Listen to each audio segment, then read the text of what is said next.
Hey, everybody, what's going on?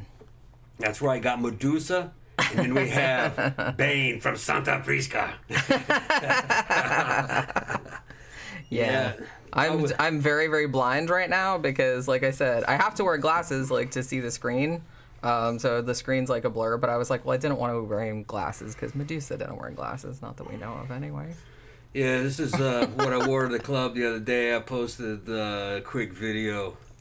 It was okay video. The fucking the shadow wasn't that good, but it. I posted it in fucking Tom Shitty Movies a couple of days back. Posted on Instagram and stuff. And I don't think Jenny's posted a single photo of what she's wearing. Well, no, because I didn't want to ruin it. Now, I did take some pictures today, but I took some pictures before I went out Saturday night. It's I don't know. Some things I liked better about the makeup I did Saturday night, and some things I like better about this one. This one I got a little bit more scale detail, because what I got a what do you call it? Like a little template thing, or a stencil. That's the word I'm trying to think of. I got a stencil of snake skin, and it's cool, but I couldn't I already built up a lot of the layers of makeup, and then you couldn't really see it all that good. And I figured that it was and I didn't have time. I was watching this one girl's tutorial, and she had that too, but she sat there and painstakingly traced around the scales with white, and I was like, bitch, ain't no one got time for that. So I just kind of but so this time I just kind of did the green and then put a fishnet over my face and then just kind of went around like that. But you probably still can't really see it. I can't see because everything's blurry, so. Yeah, and I'm not going to be able to wear the fucking Bane mask. Yeah, the whole show, like I said, I'm going to be. All right. Yeah. I was like, next year I either need to get LASIK eye surgery or I need to have a costume that incorporates glasses. Yeah. so it doesn't look stupid. Because even before the show started, because starting it 2 hours earlier was a good idea, but I was scrambling, you know what I mean? Because I had to start getting ready 2.5 hours ago because this takes a long time. But luckily I'd already done it once. I did it Saturday, so I kind of knew what the drill was. But still, the makeup took a long time because it's very, very layered and stuff. What's she doing? Just fell asleep on her fucking stomach. Oh my god! Or on her back with her fucking feet up there. She's hilarious. That little silly girl. So yeah, so I can't really see anybody's comments yet until I put the glasses on. It's looking they're saying Nacho Libre and looking El Santo. No, it's Bane. It's the old Bane or Bane from the DC, or excuse me, from the Marvel comic books. Yeah. And some of both the comic book Bane. Maybe that should be your job. You can read me the comments. Yeah, I can't wear my glasses, so I can't really see either. Hold on. I gotta put glasses over the. Okay, there you go. Words are ridiculous. How about that? Old people are ridiculous. I hate not being able to see. I hate it. Murder Hornet says Tom is demasted. I can't really understand what that says. I can't really read it. Fucking Jeffy Art says you guys look awesome. Happy Halloween. Yeah, happy Halloween, you guys. You guys look amazing. And Murder Hornet says Tom is DeSantos. Jenny, your makeup looks fantastic. Thank you. And then Gramthars is going Nacho Libre. Okay, the nails, love them. Yeah, I want to show the nails, yeah. And she's got contacts on. Show her look at she's got green snake eye contacts. Look into the little camera there. There you go. I'm not sure if you can see them or not. Yeah, they're cool, but I noticed that like I said, I'm real shitty at putting contact lenses in. Yeah. And you put them in, and they have a tendency, because they're supposed to be snake slits, up and down, but they have a tendency to kind of go like that. So sometimes at the end of the night, I noticed when I came home the other day, one of them was sideways, one of them was up like that, because it turned around during the night. Oh well. But I'm not gonna stick my finger in my eyeball and well, and that's the thing too, is that when I came home from the club Saturday night, like I said, it was 3:30 or something, and I was like, oh shit, I have to take these contact lenses out, and I still have these nails on, and obviously I can't take contact lenses out with the nails in, so I had to sit there and spend all this time prying them off. So this time I only put one dot of glue. It's because as soon as the show's over, I'll take them off, or well, as soon as Pookie does not understand masks. She's back there. Why do they look like that? She's like, what's the matter with you guys? Yeah, she's attacking. Although she wasn't weirded out. I thought she was going to be weirded out by the costume when I first did it Saturday, but she was just whatever. Yeah. She thought like the snakes and stuff were neat. Like she just kind of was like, ooh. Yeah. But like, like, ooh, what's that dangly thing? But like, other than that, she was like, meh. I guess I smell the same. I'm still mama, so we still sound the same. And we still sound the same. She's like, what's all that shit on your head? Why are their heads like that? But yeah. But yeah, so people are still coming in. Okay, yeah, I know it's like weird that we started early. It's weird for us too. Yeah. And like I said, I was rushing. I mean, because I had other shit I had to do this morning, and I was like fucking rushing around, and then I was like doing the makeup, and I was like, holy shit, it's like 3:15, and I had to put all the hair on and all that kind of stuff. But you know, it's not that much. It's just this is like actually a dreadlock wig, and it's not a Medusa wig. It's called Zombie Rocker actually. I just got it because I wanted a dreadlock one because I liked the juxtaposition between like the dreadlocks and then the snakes. And the only other dreadlock one they had was like reddish, and I was like, well, that doesn't really go with the whole theme. So I found this zombie one, and it was like kind of grayish green, and I was like, yeah, I'll be into that. And then like I just bought these little rubber snakes, and then like put them. They're just like attached to this thing, which is just almost like a rubber band or something, which is nice because this is just plastic, so it's like super light. But it has a tendency to like scoot down your head. But that's okay. That's kind of where it's supposed to go anyway, I guess. Like on your forehead. And at least I didn't have to like do all the makeup on my forehead, so there's that. Now I'm gonna have to put Jeff Garrison, whoa, Jenny's attention to detail. Yeah. Yeah, I mean, well, I figure, look, I love Halloween. It's my favorite. And I figure if I'm going to dress up, I'm going to go all out. I'm not going to, like, cheap out on the shit. I'm not just going to be like, oh, no one will notice that or notice. Well, like, I'll notice. You know what I mean? Yeah. I like to go all out with it. Yeah, we're probably going to hand out some candy, too. Yeah, whenever, if we get into kids this year. Yeah. I think we'll get some, yeah. Yeah. Yeah. I hope so. I mean, like I said, it's only I'm glad we started early, but like I said, it's kind of a little bit discombobulating. Yeah.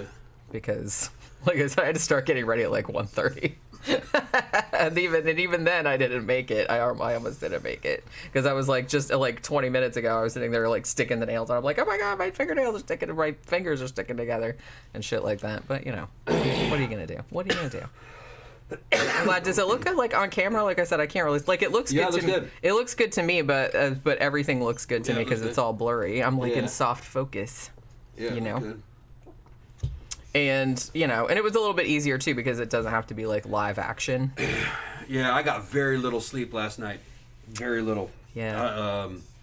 I You didn't go back to sleep this morning like you said you were going to? I went back. I probably didn't fall back to sleep until maybe 7:30, maybe 8 around that time. Yeah, but then you didn't get up until later in the afternoon, though, did you? Yeah, I got up about an hour ago, maybe. Yeah. So, I don't know, probably 4 or 5 hours, but that was nighttime. Yeah. You can sleep during the day. I can't. It was fucking miserable. Like, once the sun comes up, I'm like, well, I'm awake. Even if I only had like an hour or two of sleep. I don't know why I can't sleep during the day. I just can't. Yeah. I don't know. Even in a dark room. There's something about it that it's my what do you call it, circadian clock or whatever. With me, it's all coming off that shit. I know. Yeah. All kind fuck, man. My fucking mind's fucked up. I was at war with myself all fucking night. But I wasn't really prepared for it. I had to look at the literature and I went, oh, okay. Because of what it was that I took and fucking this and that. And it was the first time you kind of almost have something like withdrawal symptoms from it because your fucking levels are going way up all the way down to there and your body's like, where'd that go? And then, your fucking emotional state gets fucking crazy, man. I'm on the rag. Basically. Yeah. Jenny goes, oh yeah, women are always like that. Well, I like the way he's describing, like the way the thoughts that he's having and the feelings that he's having, like like women all the time. Yeah. I'm like, I feel like that all the time. Going from way up there to down here, and all of a sudden you're a bitch. Fucking and fucking. It's not so much. I mean, I don't want people to think that it's not so much being a bitch. It's like it's other things. It's like it's kind of like anxiety and paranoia. Yeah, and distorted views on what's happening. You're not sure what's true. Or if you're making it up or not, or For just the way you're feeling. It's like, just your feelings. Well, that's what I mean. Like, that's something that we deal with all the time. Like, dudes uncertainty. Don't do that, man. Well, that's what I mean. Well, and that's kind of one of the things, too, that I think, like, women, like, find frustrating about men is that they just kind of, like, blunder through life, like, not even thinking about shit. But women aren't like that. Because we're always kind of, like, second-guessing ourselves. Like, wait, was that, like, that person that made that comment is like, did they just mean that innocently, or was that a backhanded compliment? That's what you're like. You're like... Or something like that. Like, it's you're constantly, like, questioning yourself, exactly. And you're questioning your own perceptions. And I was like, so... Yeah. And you said it's funny because you said Sophie said that, too. Yeah. And actually, I was talking to Jen the other, like, at Memento, not this last time, but the last time before. And I was saying that, like, you were having, like, all these, like, emotional issues because of the fucking drugs and everything. And she said, oh, so, like, being a woman all the time? And I was like, yeah.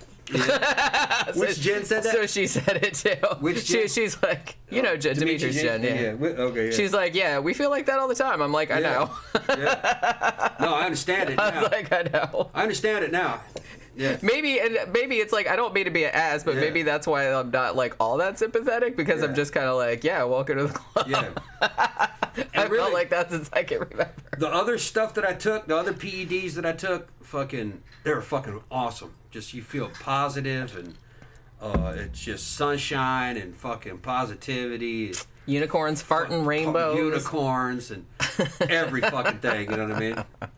But this one, this one's like the Mount Everest of them, fucking Trenbolone. It's got a fucking horrible reputation for doing that. And I said, well, I got to do it. It's a lot of bang for the buck. It's fast, and everybody else does it. And a lot of people are like, don't do that. If everyone else jumped off a bridge. Don't do that. Yeah, don't do that one. But fucking, don't do that one. He's joining the chorus of people telling you not to do it. That wasn't really quite worth it.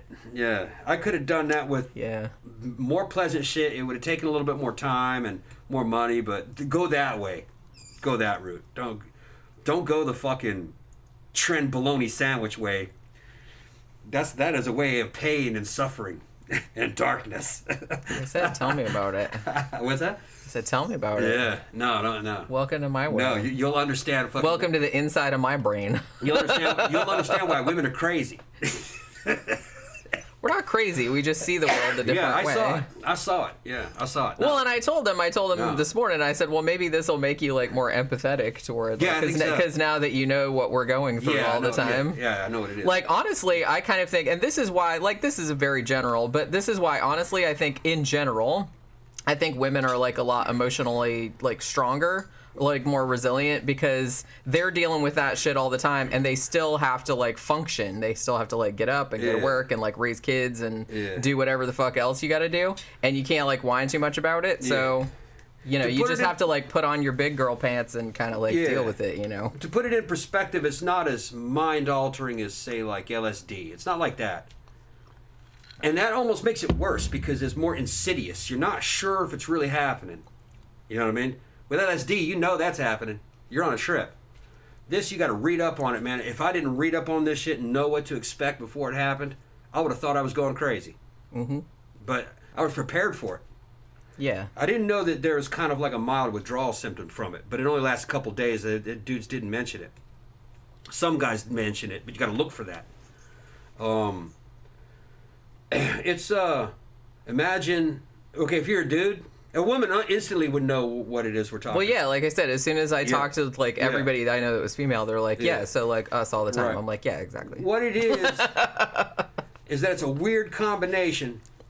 It doesn't really happen in men or women naturally. Your fucking testosterone levels will be fucking spiked up for 6 weeks to 8 weeks, depending on how long you're doing it. It'll be spiked up way high, probably like fucking 4 or 5 times what a fucking badass 20-year-old would be.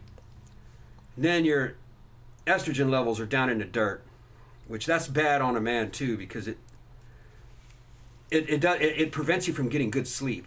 That's one of the things that it does. It does a lot of stuff to you. It kind of wears at you not having that. And then your progesterone levels are real high, and men don't have high progesterone levels. That's like a pregnant woman thing, or a or it's more of a woman thing. So you have this weird fucking combination of you're Superman and you're fucking pregnant at the same time. Pregnant Superman. And you're on your fucking period. That's someone's fetish. That's what it's like.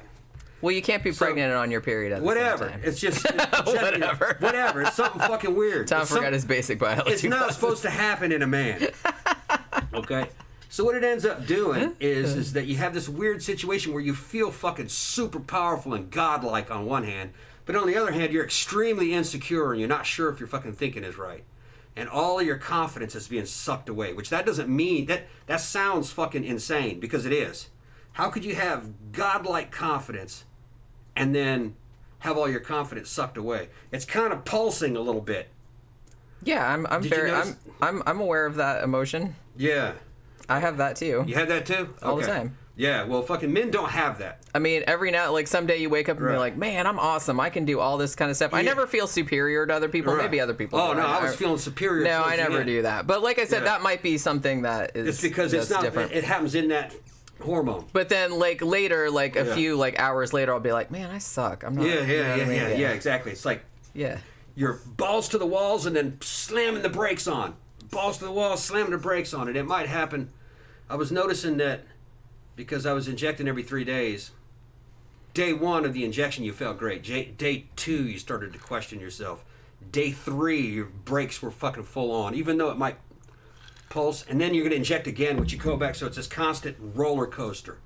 And it's all emotion, which is weird because dudes don't really fucking experience emotion. We don't or do have emotions. Yeah, we don't have emotions. Guys don't really have a fucking broad emotional spectrum most of the time when they're healthy. They're just, it's pretty narrow band. Guys are consistent, pretty much.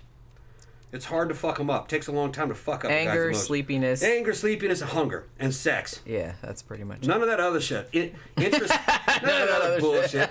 Introspection. You know what I mean? Well, like fucking I said, checking yourself. Now do you understand why we find you so frustrating? Worrying about what other motherfuckers think. We don't give a shit about that. It's just so you're kind of like clinically insane a little bit. So a lot of times when I was feeling bad, I'd go hide. You know, I'm gonna go hide. You gotta go hide. Yeah, and fucking, it was really worse at night because you can't sleep. Yeah. Because you can, but it's not good sleep. You never really enter REM sleep. And when I came off of it, I was like, oh, I feel better. And then 3 days later, fucking it got worse because it's gone now. You kind of got used to that feeling. It's weird. So, about time. Looks like everybody's here. Is it almost time to start the... I mean, yeah, we could. Okay. Danny Rolling said, Tom, tell Jenny to stand up so we can get a look at her whole costume. There's not much more to it. It's just like the bottom of a toga. It does have like a little bit... See, I did like a little bit of the belt that also has a snake on it. It's a black toga. Like a Greek... No, it's like a black Greek dress. Yeah. And then I got this bracelet, too. And she doesn't have her boots on. Well, yeah, I was like, she doesn't have to sit here anyway. Because I'm sitting here anyway, so it's like I'm not gonna put the book. Because I like to sit. I like to sit like cross-legged in my chair because I'm a child like that. I don't. Well, it's because I got used to it because I'm short, and so like sometimes some chairs I sit in, like my feet don't quite reach the floor, and it's like a lot more comfortable to put them in my lap. So I just got used to doing that. You know what I mean? But yeah. So what else? Like I said, I hate to have to put the glasses on because it kind of like ruins the look, but you know. Yeah. Hugo said, I've been missing your show lately. This is my busiest month of the year. Yeah, same. It's like I kind of feel bad because I know last year I did like extra Halloween themed like movie reviews like I did Eek Week, and I was going to do that again this year, but I just didn't have time to do it. Because like I said, I started like 2 more channels and all that other kind of stuff. And I wanted to do, actually today... I found a recipe for, there's like a pumpkin pie martini, essentially, using that whipped cream vodka. And I was like, oh, I think we have everything for that. But it's like we were just like scrambling to start it. And I think all it was, it's whipped cream vodka, pumpkin puree, pumpkin spice, and one other thing. And then you can put like graham cracker crust like around the outside if you want to. But it sounded really good. Anyway, oh, and half. That's the other thing. I knew it was only like 4 ingredients. And then you kind of like blend it all together. But yeah. So. Oh well. What he says? Okay, I'm gonna go ahead and take my mask off so I can read what the hell's going on, and we're gonna start the show. Ooh, somebody gave us some money. No, that's great. Let's see. Let me see what it said. Yeah, it's hard to like get this on. Thank you, Aaron. Thank you. Said you look amazing, Jenny. Thank you very much. Thank you very much. I was very excited to. I only decided like a couple weeks ago to do this. So I had to, like, yeah, well, you had the mask on. You had the mask on. So, yeah, it was like really, like I said, but I bought all the stuff for the costume. Because this isn't all one thing. It's like all separate pieces. Because they do have like store-bought like Medusa costumes that you can just buy like off the rack. Not with the makeup and all that, obviously, but one that comes with all the shit. And I looked at some of those, and it's like, I don't know. There was some like pieces I didn't like of one thing, and I was like, well, I don't really like that, or I don't really like I don't like the dress, or I don't like the headpiece, or I don't like whatever. So I said, well, I'm just gonna get like separate pieces and put some shit together myself. And then I didn't know like how it was gonna work out. Lane was asking me what were you taking, if you don't mind me asking. I was taking the Holy Trinity. Test propionate, which that's not a problem. Masteron, which that's not really a big problem. The one that really gets you was in that stack was Trenbolone. Trenbolone's not really approved for human use. It's a cattle steroid. It's very inexpensive. It does a lot of work in a short period of time. It's very mentally disturbing. I do not recommend it. There are some dudes that love it, that don't have any problem with it. But that's their genetics. Most people don't. You can take it. It's not real well tolerated. Injection site's real painful. Your legs always fucking sore or stiff. You never big goose eggs form in it. It's just. Sometimes I'll have a fucking flat spot. You could press it in. It's like a big flat sheet of fucking. It's just weird. So gross. It's all. She touched it. She's like, God, that's nasty. But it's so gross, Tom. Yeah, your body doesn't really know what to do with it for a while. It takes your body a while to realize that. Oh, okay, I know what this is for. So it's just weird shit that happens. Your body's being like, this is for cows, bro. Yeah, what are you doing? Yeah, that's what your body. It does weird shit to you at first, and then you kind of get used to it, and then that goes away, and then weirder shit happens. Like you'll think your fucking girlfriend's cheating on you, and you know she's not. That's not possible. Yeah, like I said, that's you got to read up on all that shit before you start because it's gonna. Yeah, I'm cheating with somebody that lives in the attic crawl space. Like I never go anywhere. Yeah. You mentally prepare yourself for it. It's this kind of the same thing. All them cows are out there fucking accusing each other of fucking cheating on each other. But oh my God, it's like a Far Side cartoon. You just don't know because they can't talk. Yeah, they could be all kind of. They could be all kind of. Yeah. I'm of the opinion that I think animals have a much richer inner life than we have ever given them credit for. You don't know what this. You can tell like some shit's going on in Pookie's little mind all the time. Yeah. She's really smart, and you can tell like what she's thinking like by her facial expressions and like the way she's acting and shit. And she can imagine things. We've seen her do it. So, why can't a cow do it? You know? Okay, now Lane says I heard a lot of people have mixed opinion on Tren.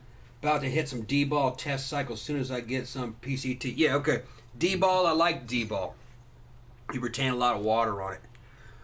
D-ball is like really good test. Makes you walk around with a fucking chubby. All right, fucking you're gonna want to hit some shit. All right, I don't know how old you are. You better have a fucking supply of fucking Viagra, because you're gonna be kind of frustrated when you're gonna want to just tear your girlfriend down. Or I don't know, maybe you have a boyfriend. I don't know what your orientation is, but because they got gay bodybuilders. No, really. But anyway, everybody knows that. Yeah, you're gonna try to tear it down, and you're not gonna be able to fucking rock it up because your fucking sex drive will outrun your dick.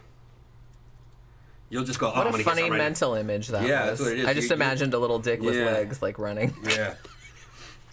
That's how my mind works. Yeah. I was like, oh, cute. Yeah. Detachable penis. Yeah, you'll knock it down and then you're like 2 minutes later, you want to do it again, but you're just not ready. But you just refuse to wait, you know. But D-ball was good. I liked the D-ball. Just, I liked the injectable. I didn't, pills, they say it retains a lot of water. I've never tried them. But the injectable, most people like it. I'd recommend injectable. You inject fucking every day, just a small amount. I think it was like 15 milligrams or 20 milligrams, I think, a day. 15, I think it was. And you want to have like a 6-week cycle. And You said PCT, you're going to use Clomid or HCG when you come off of it. If you're on HRT or just taking tests, like I'm going to take tests to the grave because I'm so old, I don't really make a good enough amount of tests anyway. I started off in an HRT clinic.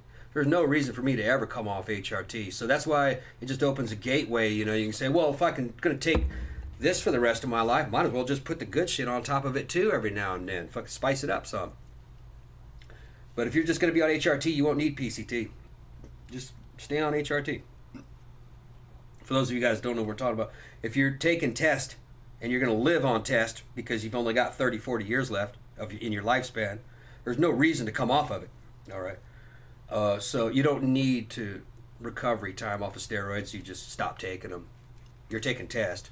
So there's no hormonal crash. You're immune to that now.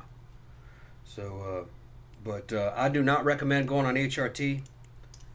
Yeah, you do. No, I do not recommend it until you hit at least 35, between 35 and 40. Knowing what I know now, I would have gone on at 40. Instead, I think I went on around 50, didn't I? Yeah. I think I went on at 50. Yeah. No, I would have gone on at 40, knowing what I know now. Probably would have gained a few years on my lifespan. Because it avoids other damage. All right. Yeah. So let me put my glasses on for a second. Because, it's Halloween. October said you can wear your glasses. It still looks cool. Yeah. Well, I just wanted to make sure everybody got the full effect before I have to put glasses on. Now I'm like smart Medusa. Yeah. Okay. Lane and the other guys talking about how hardcore that was. When it comes to trend, I don't think it's worth it. I could have done it with a more milder compound. It just would have taken a little bit longer. It would have been a lot more enjoyable. But what trend does is it gives you a certain shape. It can kind of give you a freaky shape pretty quick. Not so much size. You'll gain size, but you'll gain it on other things too. But what I have noticed is that it accentuates shape pretty well. If you're already really big, I don't think it'd do much to you other than just maybe give you a little bit more definition. If you were small, a beginner, I wouldn't touch it with a 10-foot pole. It's too harsh for you. If you're in the middle, like a middle part of your development, if you want to do a little cycle, it's on you. I don't recommend it, but I did it. I wouldn't do it again, though, I don't think. No, I'd do Winstraw and test. Danny Rolling said, what does Medusa and marijuana have in common? They both can get you stoned. Yeah. See, if I was really Medusa, every single one of you watching this would be turned into stone right now. I actually saw like kind of a cool couple's costume that somebody, like the girl dressed like Medusa and her boyfriend dressed as like, he did a toga and stuff too, but then he did like half stone, like he was half made of marble. It looked really cool. I wanted to say before I got too far into it, because Aaron reminded me by sending a super chat, is that we have a new patron after all this time, like Master of Dungeons. So thank you very much if you're out there. That's our newest patron. I just got the message today. So we haven't had a new patron in a long time. We've mostly just had our same ones. You know what I mean? Mm-hmm. Which we love and appreciate all of our patrons. But, it's always nice to get a new one. Always nice to get a new one. Yeah, thank you for joining the family. Yeah. Somebody paid us for a shirt. I think it was a girl, and I forgot who it was. If you guys ordered a shirt, because you never sent us a direct message with your size. But I remember in the chat room, a girl sent us some money for a shirt. Yeah, I feel, sometimes, like I said, because I tell people to, like, send me direct message, but sometimes I don't know if I don't get them, or they go to, like, junk mail, or I don't really know. Yeah, send the direct message on Messenger or fucking Instagram or something for 13 Not Instagram, because I don't usually check that. I mean, I do, kind of, and actually now that Facebook has that, well, I haven't quite figured it out yet, but now Facebook has this, like, business suite, and it has, like, all of your business pages, and in theory, it also sends your Instagram messages to Facebook, so it's all like integrated. But I don't know if it always works out, because sometimes I get stuff and sometimes I don't. You know what I mean? Sometimes I see it and sometimes I don't. But that's all.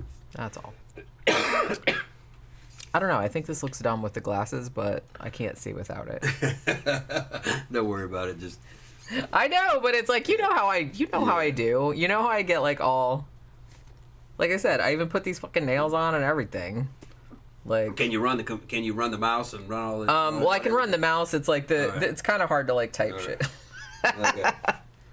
It's my own fault. Like, I do this shit to myself, but like I said, if I'm gonna do a costume, I want to like I want to do it right. You know what I mean? I want to like do it up. I like all the details. I like all that kind of stuff. I don't like to half-ass it. I was like on the way home from Mannequin Saturday. I was saying to Tom, I was like, I'm not sure because, like I said, I love Halloween and I'm not really sure. I was like, which is worse, like somebody that doesn't make any effort at all, like to dress up. They're just wearing like some fucking cargo shorts and a polo shirt and Crocs or something, or somebody that does make an effort but then like just half-asses it. I'm not really sure like what pisses me off more. I'm also not like a real big fan of joke costumes. We did see kind of like a lot of, because Mannequins, it was just like everybody. Like I said, it was fucking mobbed on Saturday night. And actually they decided they were going to do a night tonight too, like just at the last minute. They're like, hey, would anybody come if we did a night tonight? And everybody was like, yeah. And I was like, oh my God, I can't afford that. But we could. It's just that we're just so tired. Yeah, we could, but it's like everybody already saw this costume, by the way, and it's like I don't have time to like throw together another one. You know how I get. But I mean, yeah, I do already have the costume on. I'm gonna make the other Bane costume for next year. The other Bane costume? Yeah, the Tom Hardy Bane. I know I say this every year, but I'm just kind of like, I was like, oh, now I need to start like thinking about what I'm gonna do like next year. But it's like I always do that, and then like and then I'm like, oh fuck, it's like October already, and I haven't thought of anything good. But I have a very specific. Like I was saying before, it's like I have a whole taxonomy of like, and no offense if like people like different things, but it's like I don't like joke costumes and I don't like pun costumes because I feel like there's a whole like subset, and they sell them like at Spirit Halloween and everything like that. It's like it's like just the dumb. It's usually like kind of bro type dudes that buy these kind of costumes. It's like, look, I'm a banana, or look, I'm a hot dog, or look, I'm like a doctor or like a medical gown with like an ass sticking out the back, or some shit like that. It's like I don't like stuff like that. I don't like costumes where you're just wearing like a uniform or something. Like, look, I'm like, it's a baseball uniform. You know what I mean? I'm like, eh. Is that really a costume, though? Not really. You know what I mean? I don't know. I'm just kind of like one of those people. I like monstery shit. I like horror shit. I'm like, it's Halloween. Like, make it scary. I don't like funny shit. I don't know. We did see this one girl that had like, they do make a sexy Chucky costume, because we saw the girl at Mannequins that had, I guess that was sexy Chucky, right? She was Chucky, right? Yeah, she was sexy. Yeah, but I'm just saying though. Yeah. I'm like, that's a weird costume to like make sexy though. Yeah, it was 3 or 4. I think it was 4 little short, curvy Latina girls, and one of them was Chucky, which I thought that was a cute outfit. They're real. She had like a denim jumper. Yeah, and they were short and like the little stripy shirt, and she had like a big knife and was like waving it around. Yeah, and they were fake. They were like spandex. It was just printed to look like a jumper.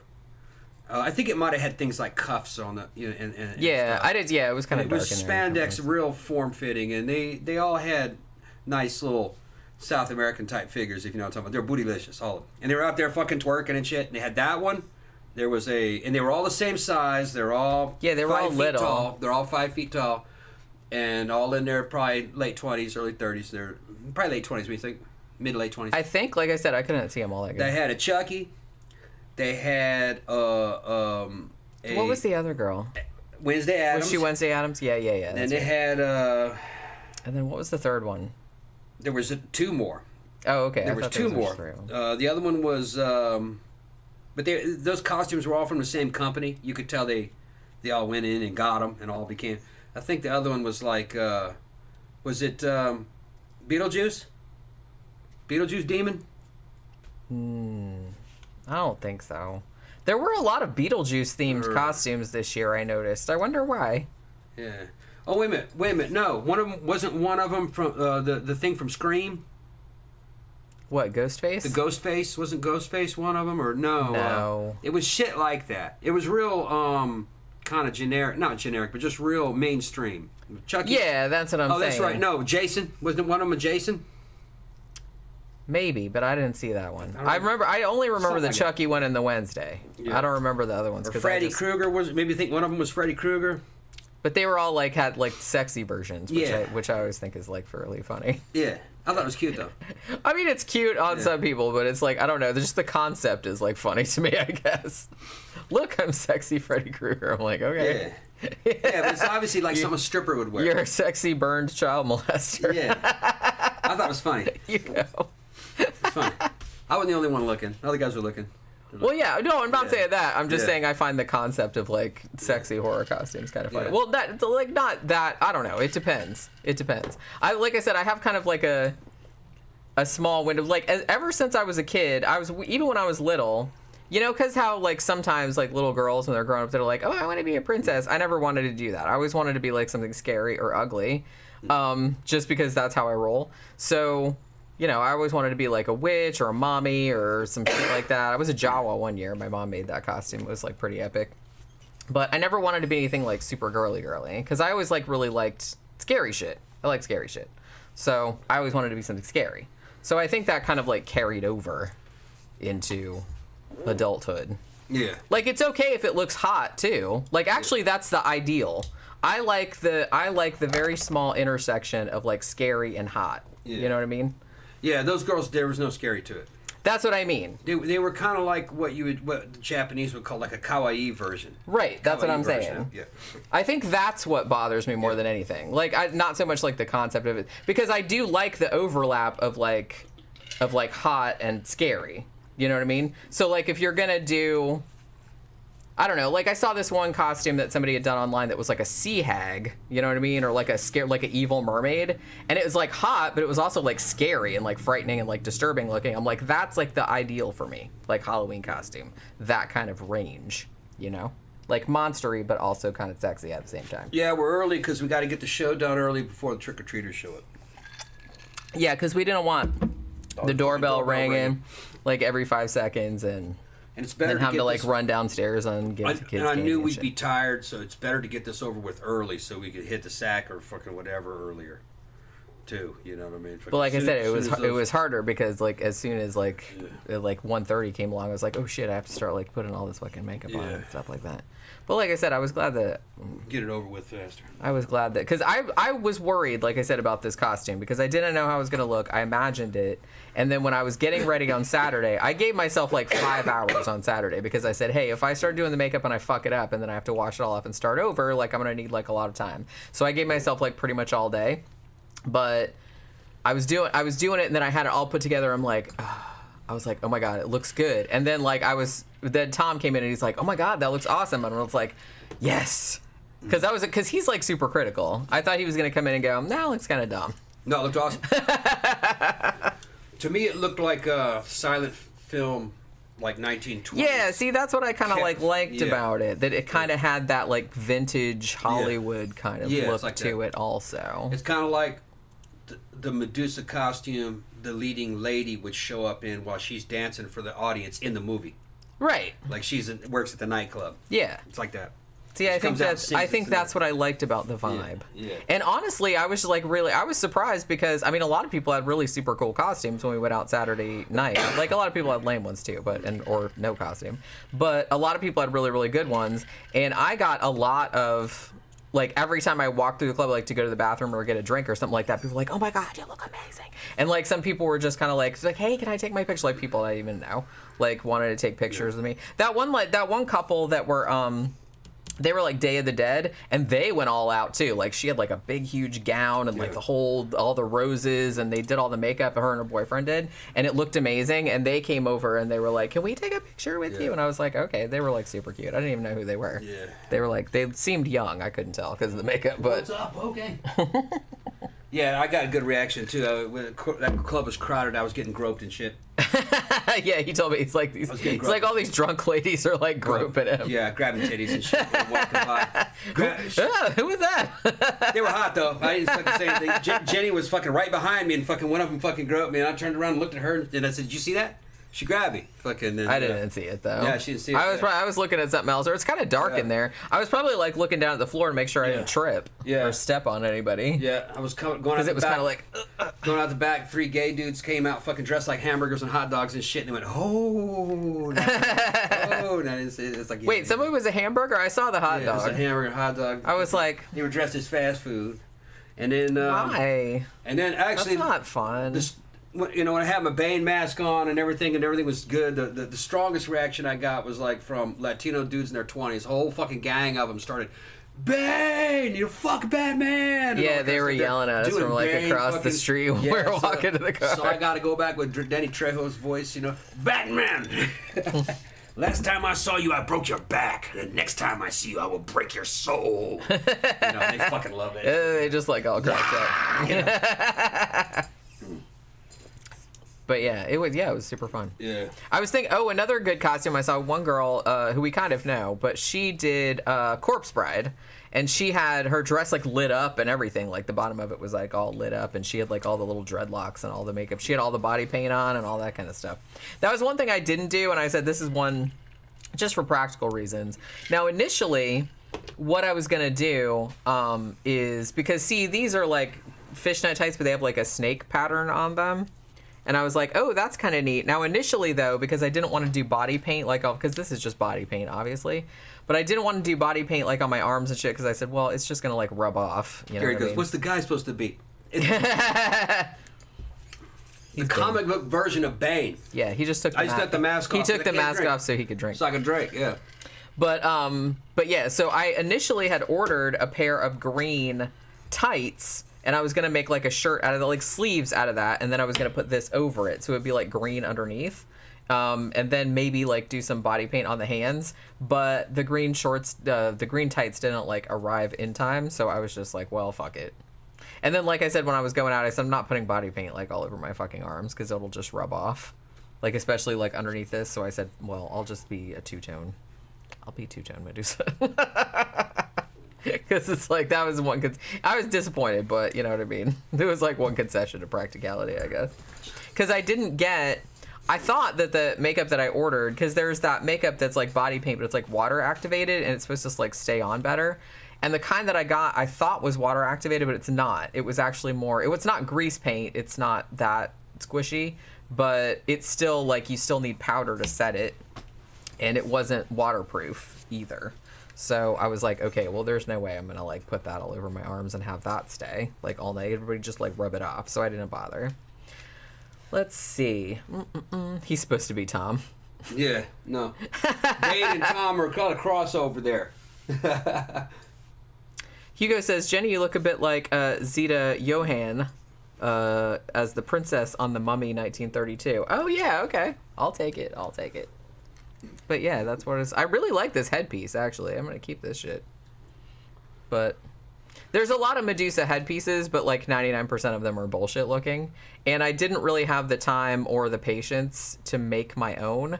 I saw this really great like video because I was looking for makeup tutorial videos. And this one woman made this amazing fucking headdress but it was super big. It had like all these kind of like wood. She said it was light, but it had like all these wood dowels, like making this kind of crown, like solar crown kind of situation. And then like she had all these snakes kind of going up like that. And then she had like a bunch of, she just got like all of these, they were kind of like long pieces of, I guess they were just foam, like black foam.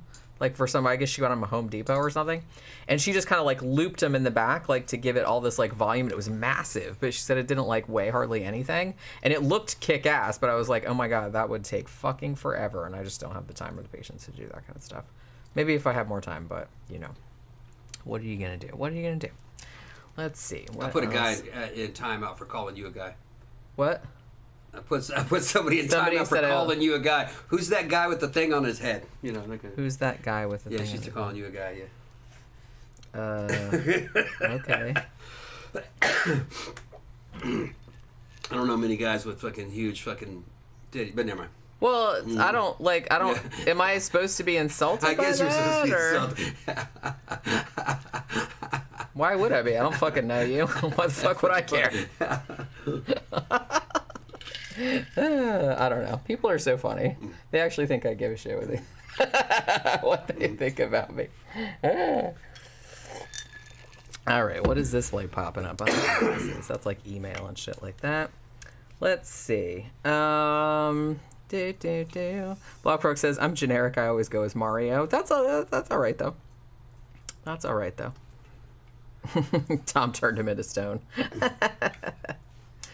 Yeah, Blockfrog said you two are early on the haunting review today. Yeah, like I said, we decided, because it's Halloween, we decided to do it early because we didn't want the show to keep getting interrupted by the doorbell ringing and us having to like run downstairs and give kids candy. Because we do have, I don't think we had a shit ton last year, but we did have a significant amount of trick-or-treaters, like once it got dark. So we wanted it to be kind of like done before it got dark. And plus we figured like other people would want to do stuff like on Halloween too. Like maybe they're going out or maybe they're taking their kids trick-or-treating or something like that.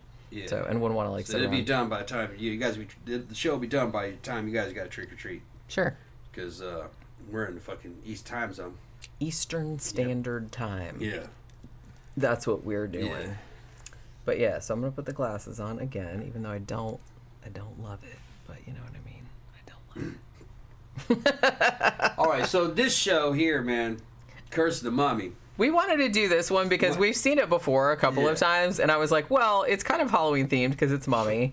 Also, it's ridiculous, and we don't know if these motherfuckers are trolling. I'm pretty sure these guys are trolling. I think they trolled the Haunting series.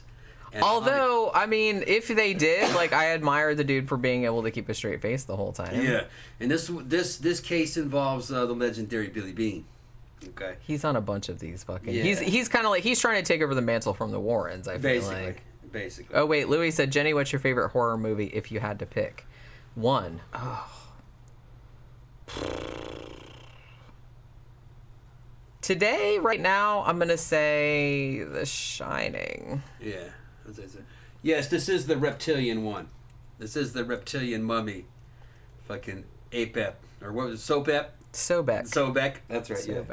Because there's another called Apep. Maybe that's what I'll be next year. Yeah. I'll be Sobek. Yeah. So I'll get a big crocodile head. Right. So, we're gonna get off into this one. I found something. I didn't find like a lot of exterior, information about this one. But one thing I did find, there was a YouTube video. It was only like 3 or 4 minutes long. That was like from the paranormal files of Billy Bean or whatever, and it had an interview with this guy that was on here. His name is Caleb Weaver, by the way. And some of the stuff he said, it's not like a huge deal, but some of the stuff he said in there, like kind of, I don't know if it contradicted like what he said on A Haunting, but it's not exactly the same, and I'm not really sure why they changed it. Jeffy Hart said, I'm back and Medusa's got glasses. Only Jenny can rock the Gorgon intellectual look. Yeah, I was like, now I'm smart, Medusa. Well, like I said, it's like it's kind of making me mad that like I have to wear them, but I can't see my notes. Like I can't see any of the comments or anything like that. Everything just looks like super blurry. So I had to like put the glasses on. Yeah, Louis said, good choice, Jenny. Yeah, I mean, that's really, I mean, the Thing would be in there too, and like if you ask me on a different day, that might also be like my number one, but I feel like The Shining, just because I never get tired of watching it. You know what I mean? Like I've watched it like over and over, and I always find something different in it all the time. So maybe that's why. But yeah, so this show, it was from, well, this was season 7.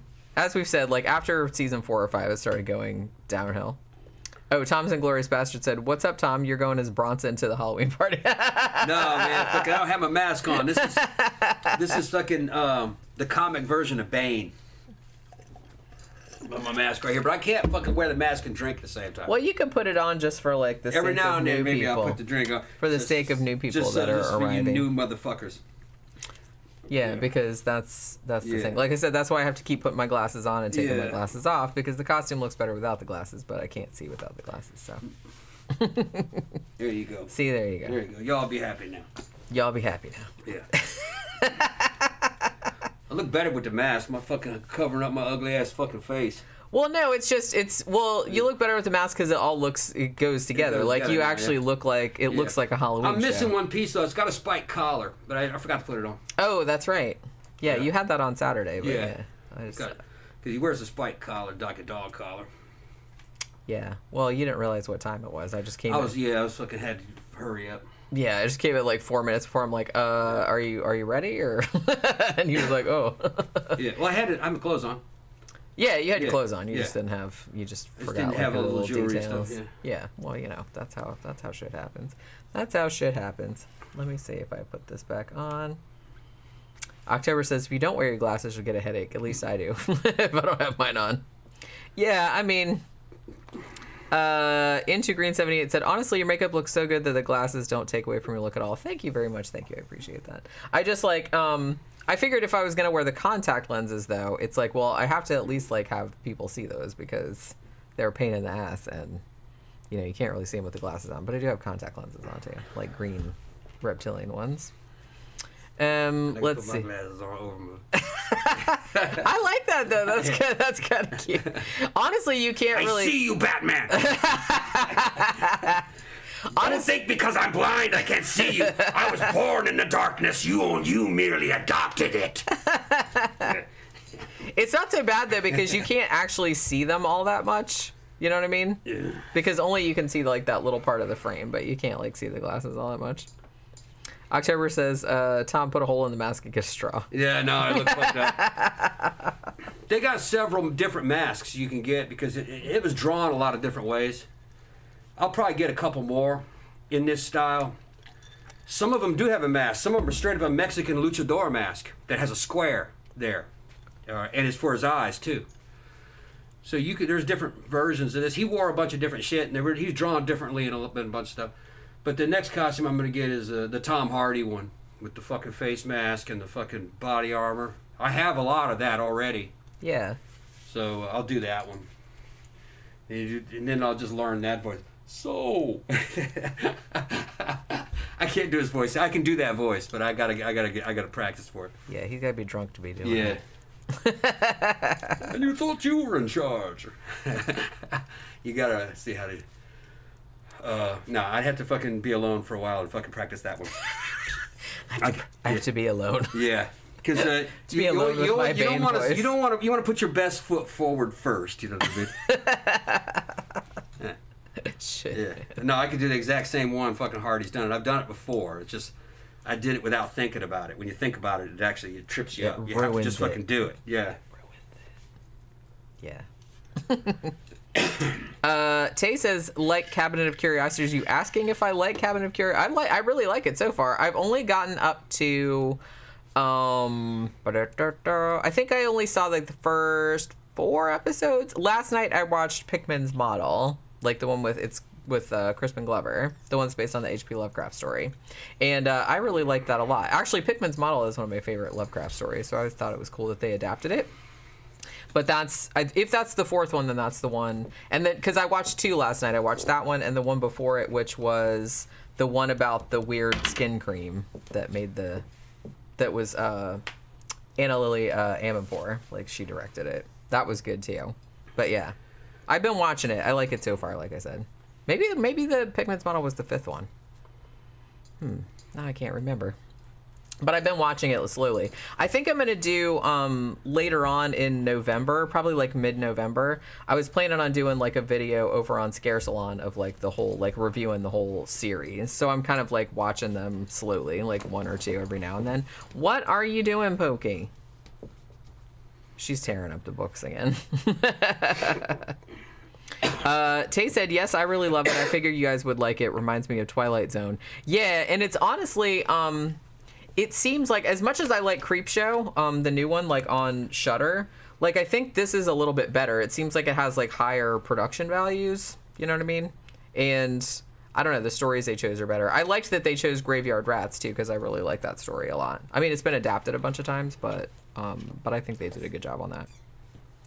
But yeah, so Tom's Inglourious Bastard said, for a moment I thought it was the Dagon Queen. Yeah, that's my like ideal costume, but I haven't been able to get that one together. So I said, gotta have a whole wheelchair. That's what I mean. I need a wheelchair and tentacles, and you know, I'd have to like look at what she's doing. The only thing I'm not a fan of with that costume is that you wouldn't get to do like any cool makeup on your face, because her face just looks kind of like regular. Yeah. Like she doesn't look monstrous or anything.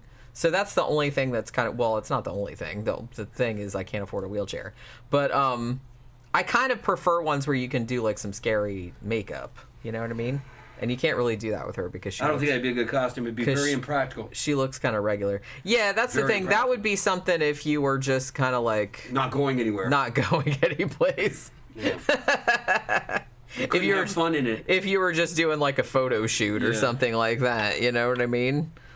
But yeah, it's not. Danny Rowling said, "Didn't Medusa give birth to a Minotaur?" Wait, did she? Yeah, maybe. I think maybe. Yeah, maybe. I think some of the blood from her severed head caused a Minotaur or something like that. Well, her blood was acid, right? Yeah, but I thought it or some shit like that. I thought some of the blood from her severed head ended up making monsters. I don't know. Now I can't remember. You know, all I'm remembering is like shit from Clash of the Titans.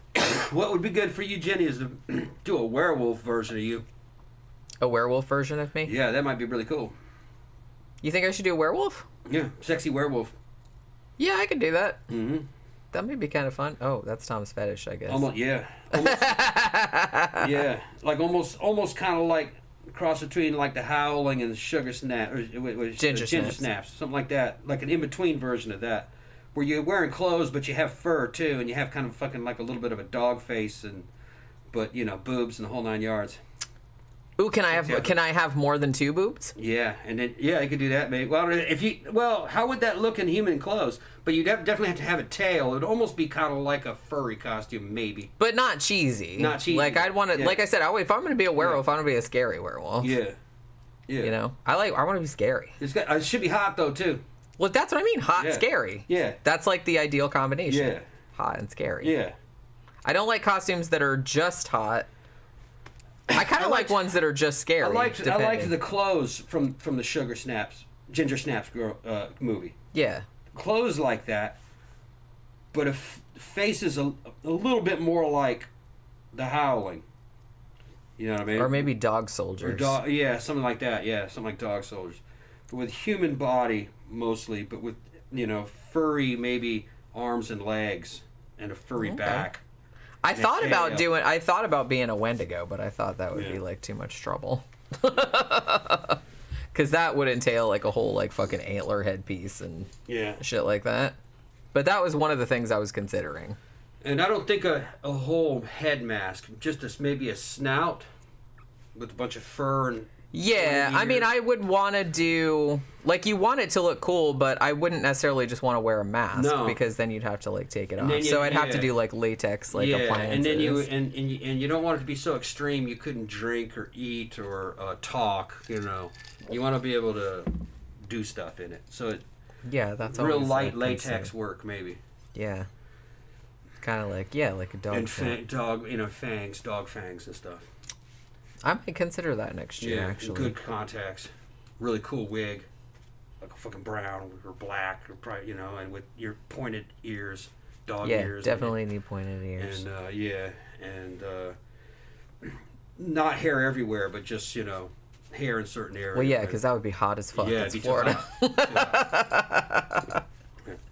Might as well be one of the costume characters at Disney. You'd be, like, in there sweating your balls off. A big wig would be good enough. And a tail. Yeah, I mean, as long as you could kind of like... You could paint fur in certain areas on you. Or what you could do is you could get, like... I'm sure they sell, like, probably just, like... You could get, like, a shirt that was, like, nylon that had, like, fur over it. And then, like, because this situation... Like, this kind of situation, but, like, with fur. Yeah. Or you could even get a pair of nylons and just, like, glue fur to it. You could do that, too. And then just, like, wear it, like... You know what I mean? Yeah. Hugo said, Jenny, I've been watching your book versus movie episodes on Scare Salon. Pretty good. Thank you. I've been like, I'll probably do another one of those in November, but I haven't decided which one I'm going to do yet. So it needs to be something that is a book I've read before that I'm real familiar with and a movie that I'm real familiar with. So, so when I reread it and rewatch it, it's not like coming out of nowhere. The Boobinator. I mean, I like the idea. Honestly, I kind of like the idea of if you're being a werewolf, I kind of like the naked werewolf thing. You know what I mean? Mm-hmm. Like, more like... You're wearing a bodysuit and it... Yeah. And like I said, I like the idea of having, like, several titties. Like, that appeals to me. Yeah. And because I like the dog soldier werewolves that are just like kind of this, or the howling werewolves that are like on their back legs. It'd be a lot more expensive to do that. It would, yeah. But I'm just saying, I like that look more than werewolves wearing clothes. It'd be better with the old school werewolf with clothes. A lot cheaper, a lot more practical, especially for club use. I know. You could just do it less clothes. That's true. You know what I'm talking about? Like a body stocking with a little bit of clothes over it. That's what I was thinking. Yeah. Like, you could wear something, it was almost like the Hulk, like you turned into this when you still had clothes. Like, oh shit, it's that time of the month or whatever. Yeah. And then like the clothes just ripped up. Something like that. That's kind of more what I was thinking. Because if not, you'd have fur everywhere to burn you up. Yeah. And then go into the bathroom in that. Well, see, that's another thing. It's like, that's why actually this costume was so nice, because it didn't involve a lot of stuff like going on underneath, because it's just like a toga, and then I just had tights on underneath, so it was like easy to go to the bathroom if I had to. Yeah. You know, I didn't have like 40 bajillion things, because some of the people in there, like some of the costumes they were wearing, I'm like, oh my god, how are you gonna pee? You want to be able to dance in it too, or you just can't. And you're talking about Florida, okay? Yeah. So there's limitations, and I think scantily clad werewolf would be the best. Like a skirt, you're wearing a bodysuit, but you got a little skirt on it, and some kind of little top or a vest of some sort. I bet it looks could like you transformed. Yeah. And then that's what I'm saying. Like like I said, it could even be like torn up and ragged, I transformed. But in general, it's a skirt with a I like top. the idea too of having like shoes that kind of look like wolf feet, kind of, or at least fur boots or something like that. That might work also. Yeah. Because they do have like boots. You could just actually give them demonia or something. Or you could even like buy a pair of like generic boots and like glue fur on them. Like that would be cheap. Yeah. You could do that too. Put little nails on them. Little toenails fucking like coming out of there. Coming out, going down the fucking platform. You know? Like you'd see on Kiss. Now Kiss got fangs and shit going down. Yeah, you have nails that fucking go down like they're fucking toenails. And what you do is you get like a set of those stripper shoes that have the fucking clear heel on the back. Yeah. So but then you put fur everywhere else. You're not really supposed to see the clear heel. Right. It's just an illusion. So it looks like you're walking on your tiptoes. Yeah, see, I like that. I like that. Yeah, because they would walk on their legs. And they probably sell shit like that anyway. Well, they do. And like I said, nowadays, because everybody have them without fucking heels in the back sometimes. I mean, because everyone is so into like cosplay and, you know, there's furries and stuff like that, so you can get a lot more shit. Yeah. Do you remember like when we were kids, and I was just watching like a video about Halloween nostalgia the other day? Do you remember when we were kids, like the kind of pinnacle of the costumes was you'd buy it like in this little, you know, bag or whatever, and it came with like that little plastic mask, and then it came with like a plastic smock that had the like whole costume again on it. Like for example, like my brother was the mummy one year, like the classic like Boris Karloff mummy, the universal one.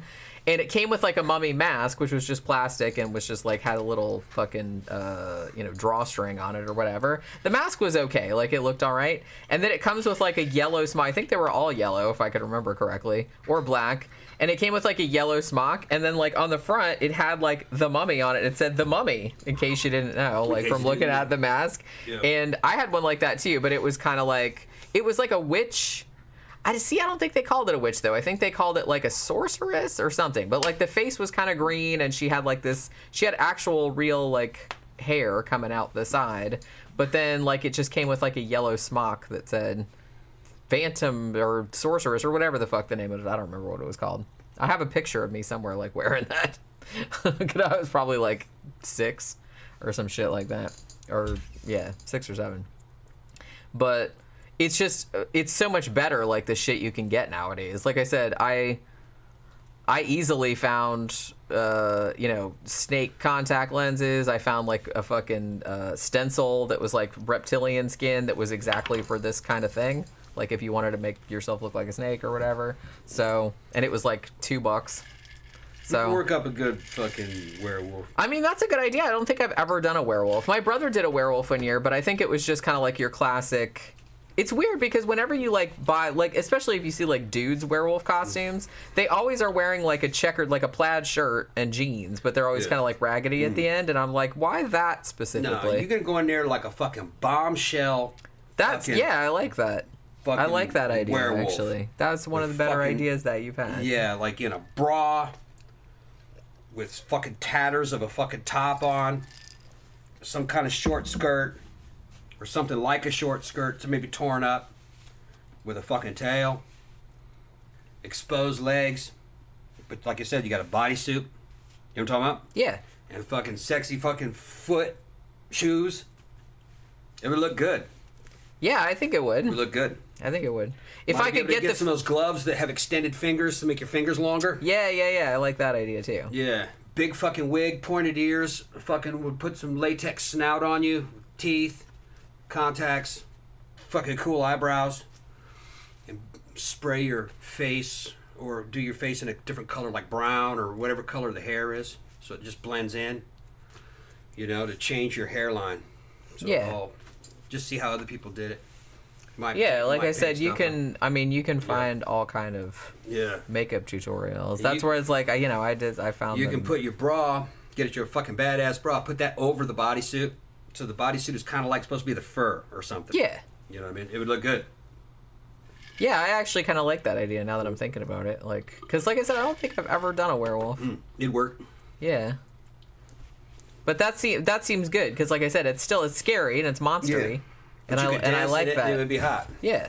See, that's like the perfect combination. Yeah. It's the perfect combination. Yeah. And it's not really a ugly costume either. Yeah. You know, you can make a female werewolf look really good. Just like you can make a damn female vampire look good. You can make a female werewolf look good too. Yeah. Yeah. And you don't see as many werewolves. Yeah. I kind of feel like you see werewolves, but the ones that I've seen, usually that's a dude costume, but even like they do have like a sexy werewolf one that you can buy, but it's not cool. No. You'd have to make dumb looking. Yeah, that's what I mean. You would definitely have to make it. I'm picturing the snout to be almost kind of like something out of the old school Planet of the Apes. Yeah. Like a snout. Because they could still talk. They could still talk, and you could drink. You could just drink with a straw. To be honest, I think you can buy like latex appliances like that are already made, and you can just like put it on like that, and then you paint it over. Yeah. One year. And this was like a while back, and I don't think they make these anymore. But one year I bought this great, it was a mask, but it was kind of like, it was a molded mask, but you could kind of like, but it was a whole thing. It wasn't just like a bunch of like latex appliances. And you like glued it to your face, like you cut it to fit your face pretty much. And then like you just glued it on there, and then you painted it like however you wanted it. And I got the witch one year. And it looked great. It looked like, and it was cheap. It was only like a couple bucks or something. Like, obviously I had to paint it, and it took a while. Like, it came with the mask, and then it came with paints. So I painted it before I put it, like, I cut it and, like, fit it on my face. But when I put it on my face, it looked like my actual face. And that was a great year because it's like, and then I just got, like, the hat, and, like, I had a raggedy old, like, black dress and everything. And then I sat on my porch with a bowl of candy, and no kids would come up to the porch because I just sat there and rocked like that. And I had like the face like looked so horrifying that they were like, they would come by and they'd be like, nope. And then they like kept on running. It was so funny. That was when I have a picture of it somewhere, but that was like a long time ago. I think I was like a teenager, but I don't know if they make those anymore. I've never seen them anywhere. I don't remember what company it was or anything, but it was cheap and they came out like really, really good. Let's see. Jeff Hewitt said, I thought the news lady's transformation in The Howling was a very good werewolf makeup job. Yeah, I mean, The Howling, the makeup is really, really good. Yeah, The Howling 1 was good. Howling 2 fucking sucked, and all the other ones sucked, from what I remembered. But Howling 1 was fucking a masterpiece. Yeah, it was really good. And like I said, I know that, obviously American Werewolf in London, like that, it's hard to beat that makeup, but The Howling was like really, really good too. And I really liked the werewolves in that, like I said. Yeah. They kind of reminded me of more of like Dog Soldiers because like I really liked, the werewolves in Dog Soldiers, that was actually like either really tall dudes or dudes on like slight stilts.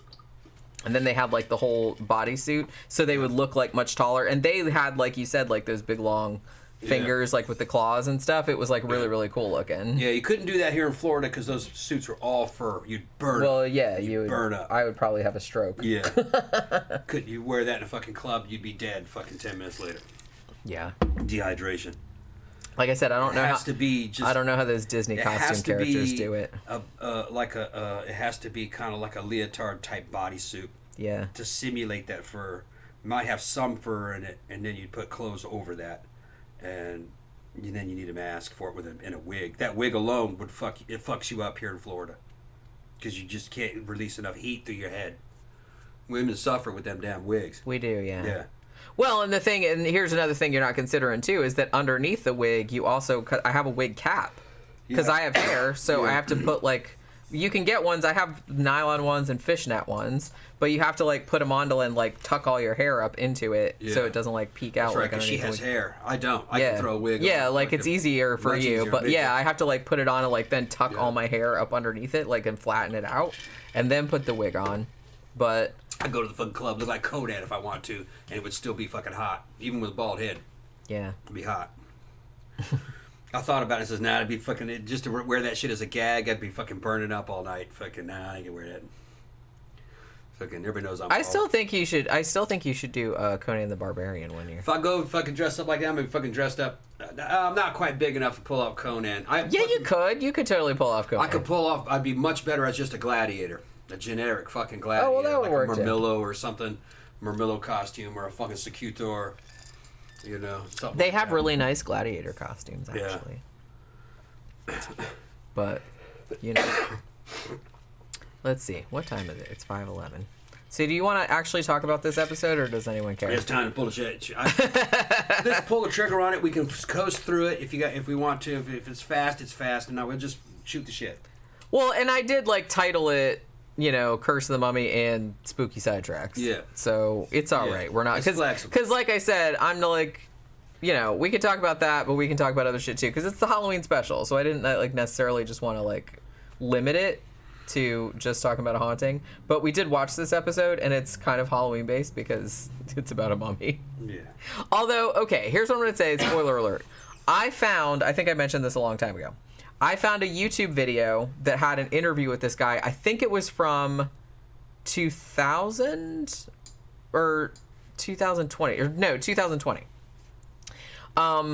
And he said basically the same shit that he said about that he was haunted by the crocodile demon or whatever. But he didn't mention that that he had started being haunted after seeing a mummy at a museum, and he actually implied that the haunting had started much earlier than the show did, and I'm not entirely sure why that whole shit was changed. You know what I'm saying? We're handing out Kit Kats and fucking Reese's peanut butter cups mostly. Yeah. Hopefully we don't get too many people, because then I can have. Yeah. You didn't even tell me my wig was sliding off in the back. I didn't notice. I couldn't really see it. Looks all right. That's a good wig. You should wear that for other things. Yeah, that's what I figured. It was just kind of, like I said, it's not necessarily a Medusa wig. It's called it's called Zombie Rocker. It looks cool. It's just dreadlocks. That would work just for a goth outfit. Yeah. This thing's kind of crooked. Okay. I'm gonna have to knock you down on that wig one of these days. You're weird, Tom. I know. Well, I gotta do that. Can't help it. Oh, and I wanted to show too. I don't know if you can see because like I said, it's a lot of things that no one's gonna notice. But this necklace that I got is it's a whole bunch of little overlapping cobras. And I don't know if anybody noticed that or not. But Danny got a good idea. If you could recycle that wig as a female predator, you as a female predator. No, but I've never seen that. That's a good. Okay, I'm writing. Got to get a mask for that. I'm writing that. But the rest of that would be a pretty easy. I'm writing down werewolf and female predator. Maybe I could do two costumes. Maybe we'll do two things: werewolf and predator. Yeah. Ooh, I like that. That's a great idea, actually. I like the werewolf idea and I like the predator idea. Because I could use this wig again for that. That's good. That'd probably work. Yeah. Yeah, it probably would. Yeah, Danny really said Jenny with a shoulder cannon missile would look sick. Mm-hmm. Oh my god, if I get one a laser and lit up and stuff that had the little 3 dots on it, oh my god, I'm gonna do that now. Like I said, I could do 2 costumes next year, maybe. Gonna get you on that fucking Anavar, fucking running on that damn fucking bicycle over there, fucking get you looking like the Predator. It'd work. Yeah, I'm a big Predator. You're Predator, yeah. Get you climbing trees. Let's not get excited. Yeah. But yeah, all right. So, or do you want to talk about this now? Yeah, go ahead. Okay. Go ahead. I'm just wondering. Like I said, it's Halloween show. We're talking about fucking mummies and shit. So yeah. So this story here, like I said, this was season 7, episode 14, I think it was. And it took place in upstate New York. So there's like a small town called, I think it was called Geneva, because I was like, oh, like in Switzerland? Yeah, Geneva, like, but upstate New York.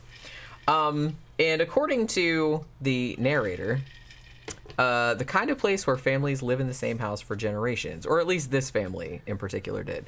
Here's one thing, like when we were starting to watch this episode, I said, I wonder if Anthony Call, who is the guy that narrates these, I wonder if like he got the script for this one and he's like, are you fucking kidding me with this? Like, and I still have to like make this sound scary.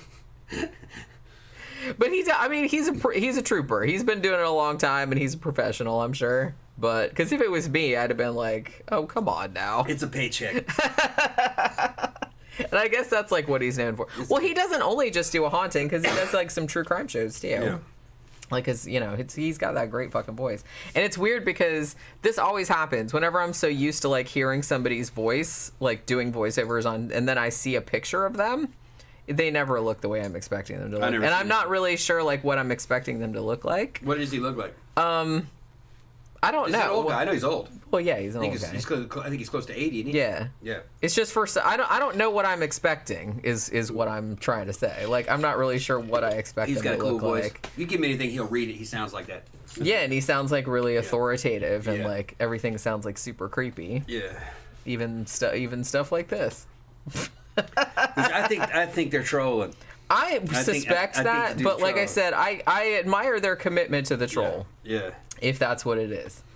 So like I said, the dude at the center of this is a guy named Caleb Weaver, and he's actually on the show, although they talked to his mom, although his mom insisted on being like in shadow. Yeah. They said because of her career or because of her job or whatever. Okay.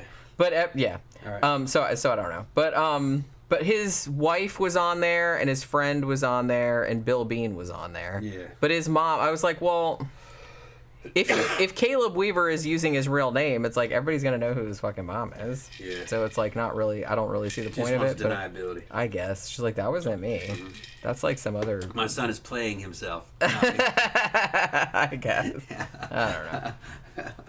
So yeah, so he said he grew up in this town, Geneva, in upstate New York, and they lived in, like I said, this house had been in their family for generations. It was his mom's house, and so that's where they were living. So now, when this story starts, Caleb is 14, so he's living with the parents, who they're calling Chris and Susan. I'm assuming that's not their real names. And at first he's like, oh, I had a pretty typical childhood, everything, it was a nice place to grow up. You could ride your bikes everywhere and you could play baseball and do all that kind of like fucking stereotypical shit or whatever.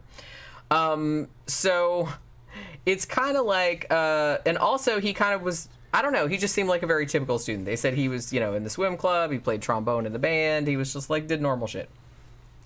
Now, at the beginning, they have this scene where, he comes out to eat breakfast, and his dad's like, hey, don't you have a field trip at school today?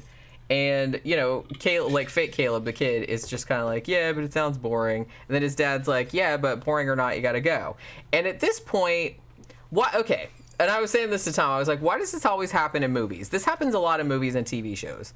Like, they'll have a scene where, like, the kid will come downstairs for breakfast, and then mom or dad or whoever is, like, making breakfast, and, like, but come down, it's breakfast time or whatever. And they, like, make this big full breakfast, right? Like, eggs and bacon and shit like that, which on a weekday, okay. But, so they make that, and then they give it to the kid, and then the kid hasn't even eaten anything yet, and then they're like, you better go, you'll be late, the bus is coming. I'm like, well, that's on you. You should have started making breakfast earlier. Yeah, let's make that kid late. Because that happened in this one. I'm like, he hasn't even eaten anything. He just sat down. And they're like, well, you're going to be late. And I'm like, okay. Why did you even bother giving him breakfast then? Just throw him a granola bar. Like, get out the door. Or a Pop-Tart or something. But it's like, don't make, like, eggs and bacon and hash browns and pancakes and, like, the whole, like, Denny's Grand Slam. And then say he's going to miss the bus. I'm like, what the fuck did you think was going to happen? But yeah. So he says, the trip sounds boring and blah, blah, blah. And so, all right. So this is apparently, I guess he was 14, like back in spring of 1997. So they go to the museum, and one of the, I don't know what kind of museum it was, but they were like, one of the things was the museum had just got like all of these ancient Egyptian artifacts, dating back to 2000 BC. So Caleb said as soon as he got in there, he said he felt like super drawn to the Egyptian exhibit and the artifacts. He said everything else seemed to tune itself out. As I'm looking at everything, I felt kind of separated from everyone. So he's going into like a zone or whatever while he's like looking at all the Egyptian stuff.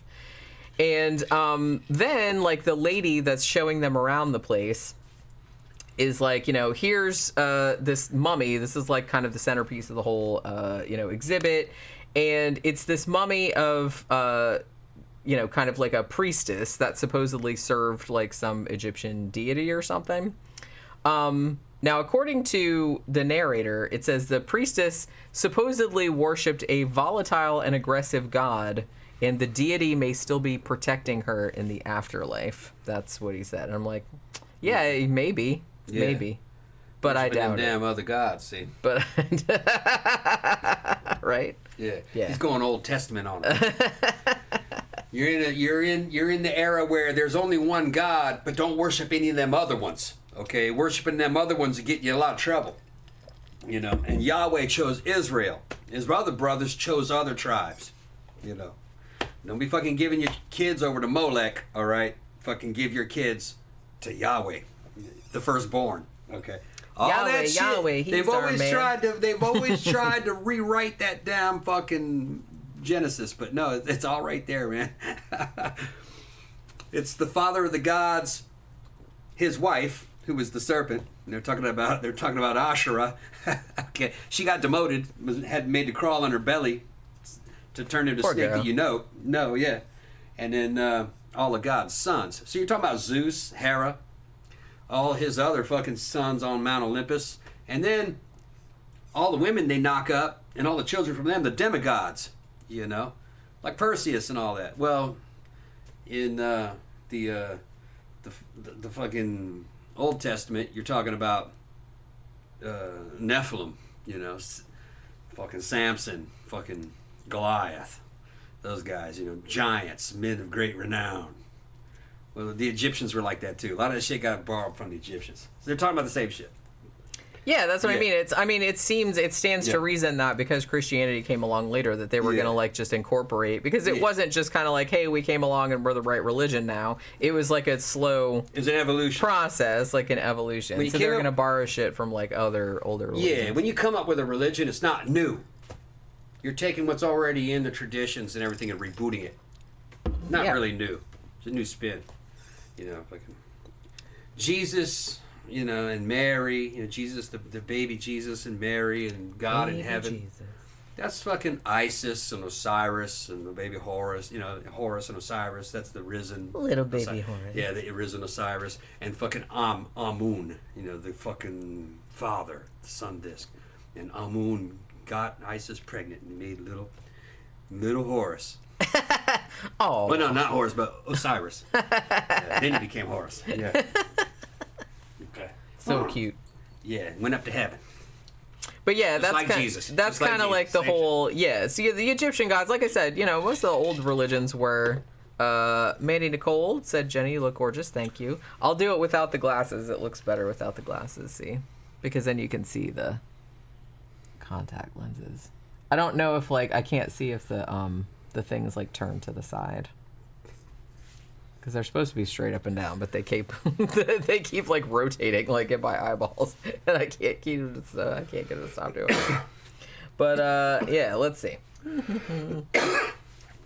Jeff Yarrett said, I was raised Catholic, but I was always intrigued on how Catholicism has a lot of commonalities with paganism. Yeah, and like I said, it stands to reason because, you know, it's a Roman religion. Sure. And the Romans borrowed everything that they knew from the outside world.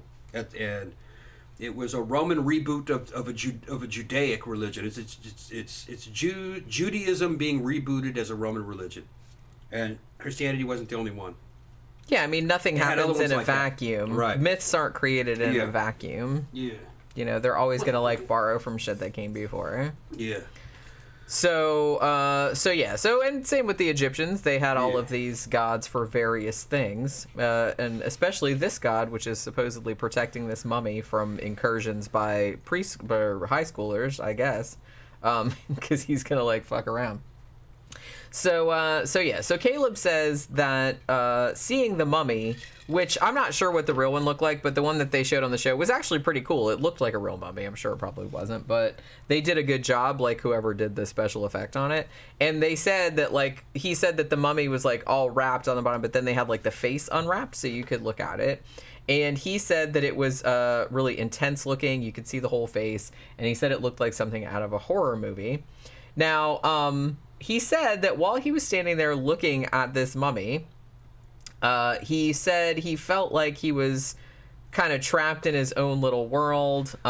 He said he wasn't really sure if anybody else that was in there, because his other classmates were in there, were sure of what was going on, but he was just, like, sitting there staring at it, and it got, like, super, super intense.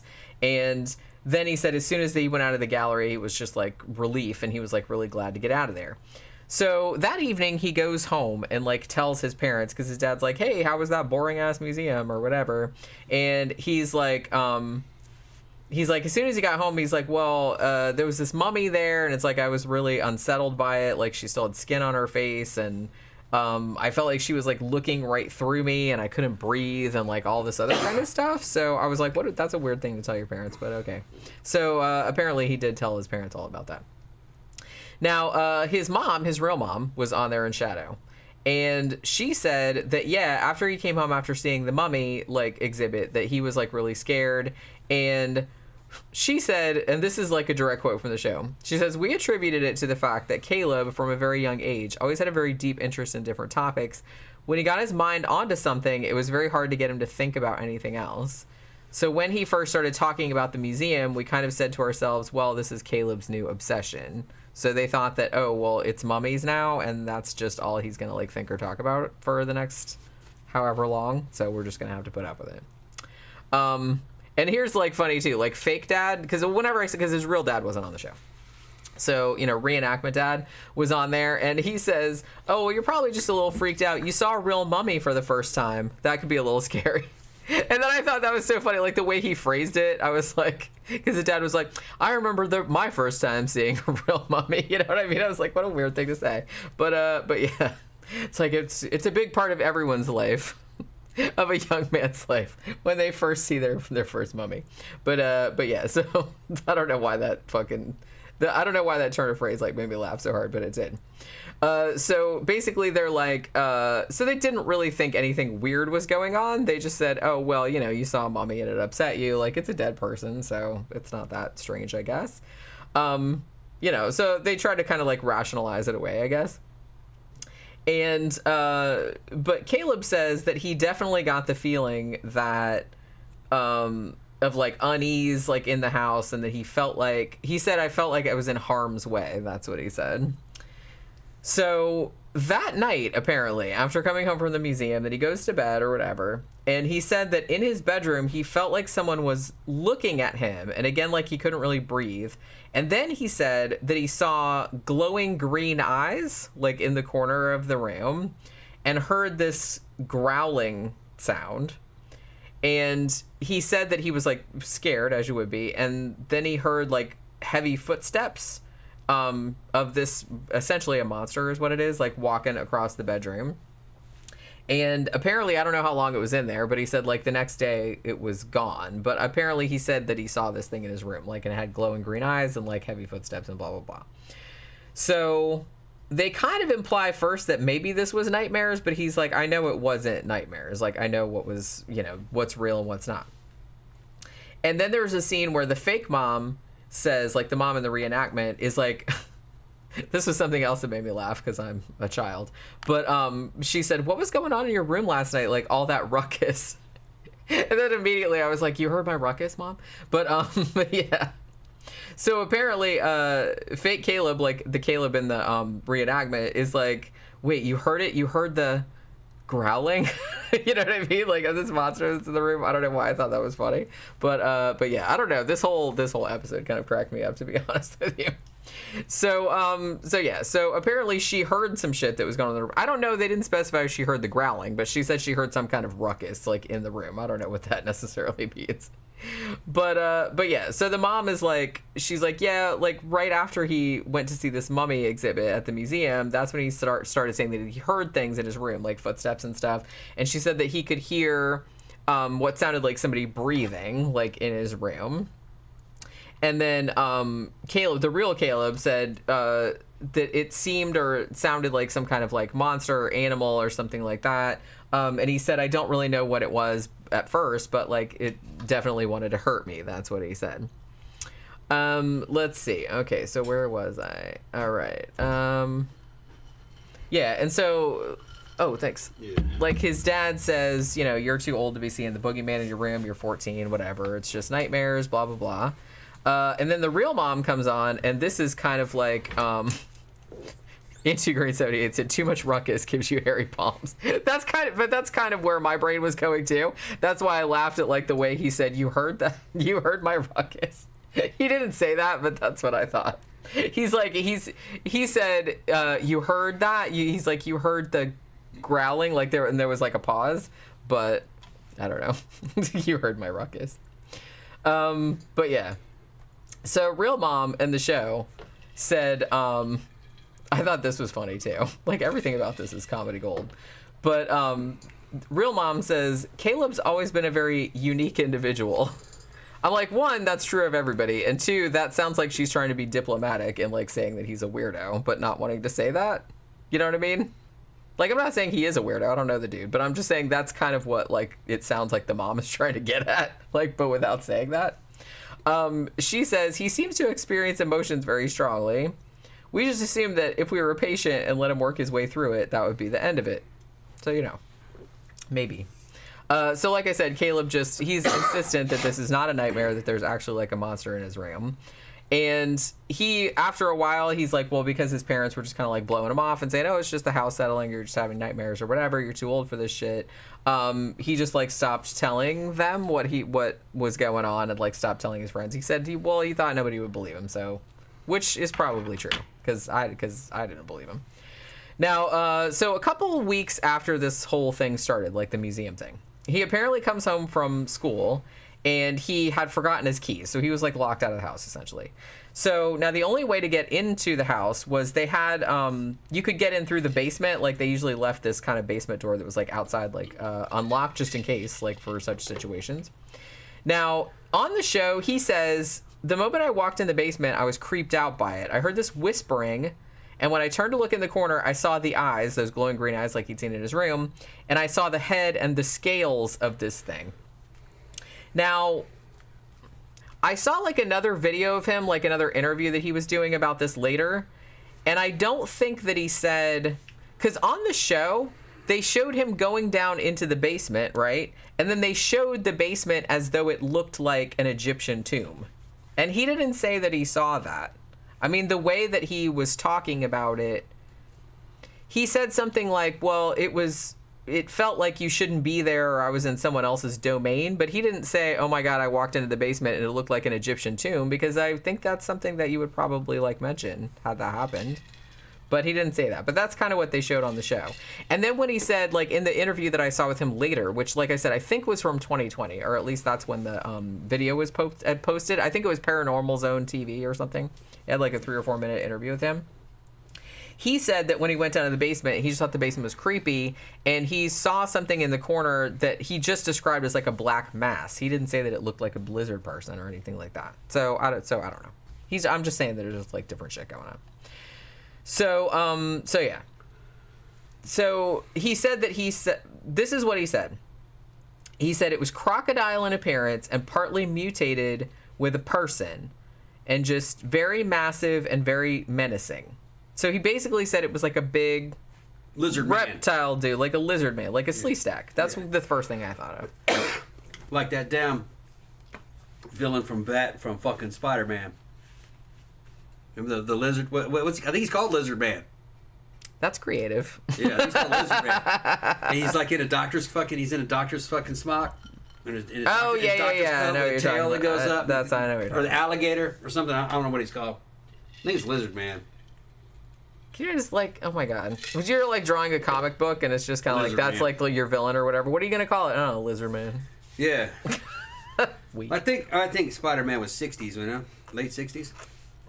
They just called shit what it was. Yeah. There wasn't any competition. They didn't think of like Yeah. it's like Put that goblin on there. Okay, yeah. Electro. Yeah.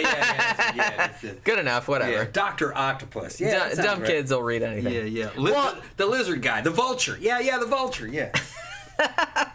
Yeah. I mean, I guess it's easy to remember. Yeah. But everything was just like so literal. Yeah. Well, there wasn't much competition.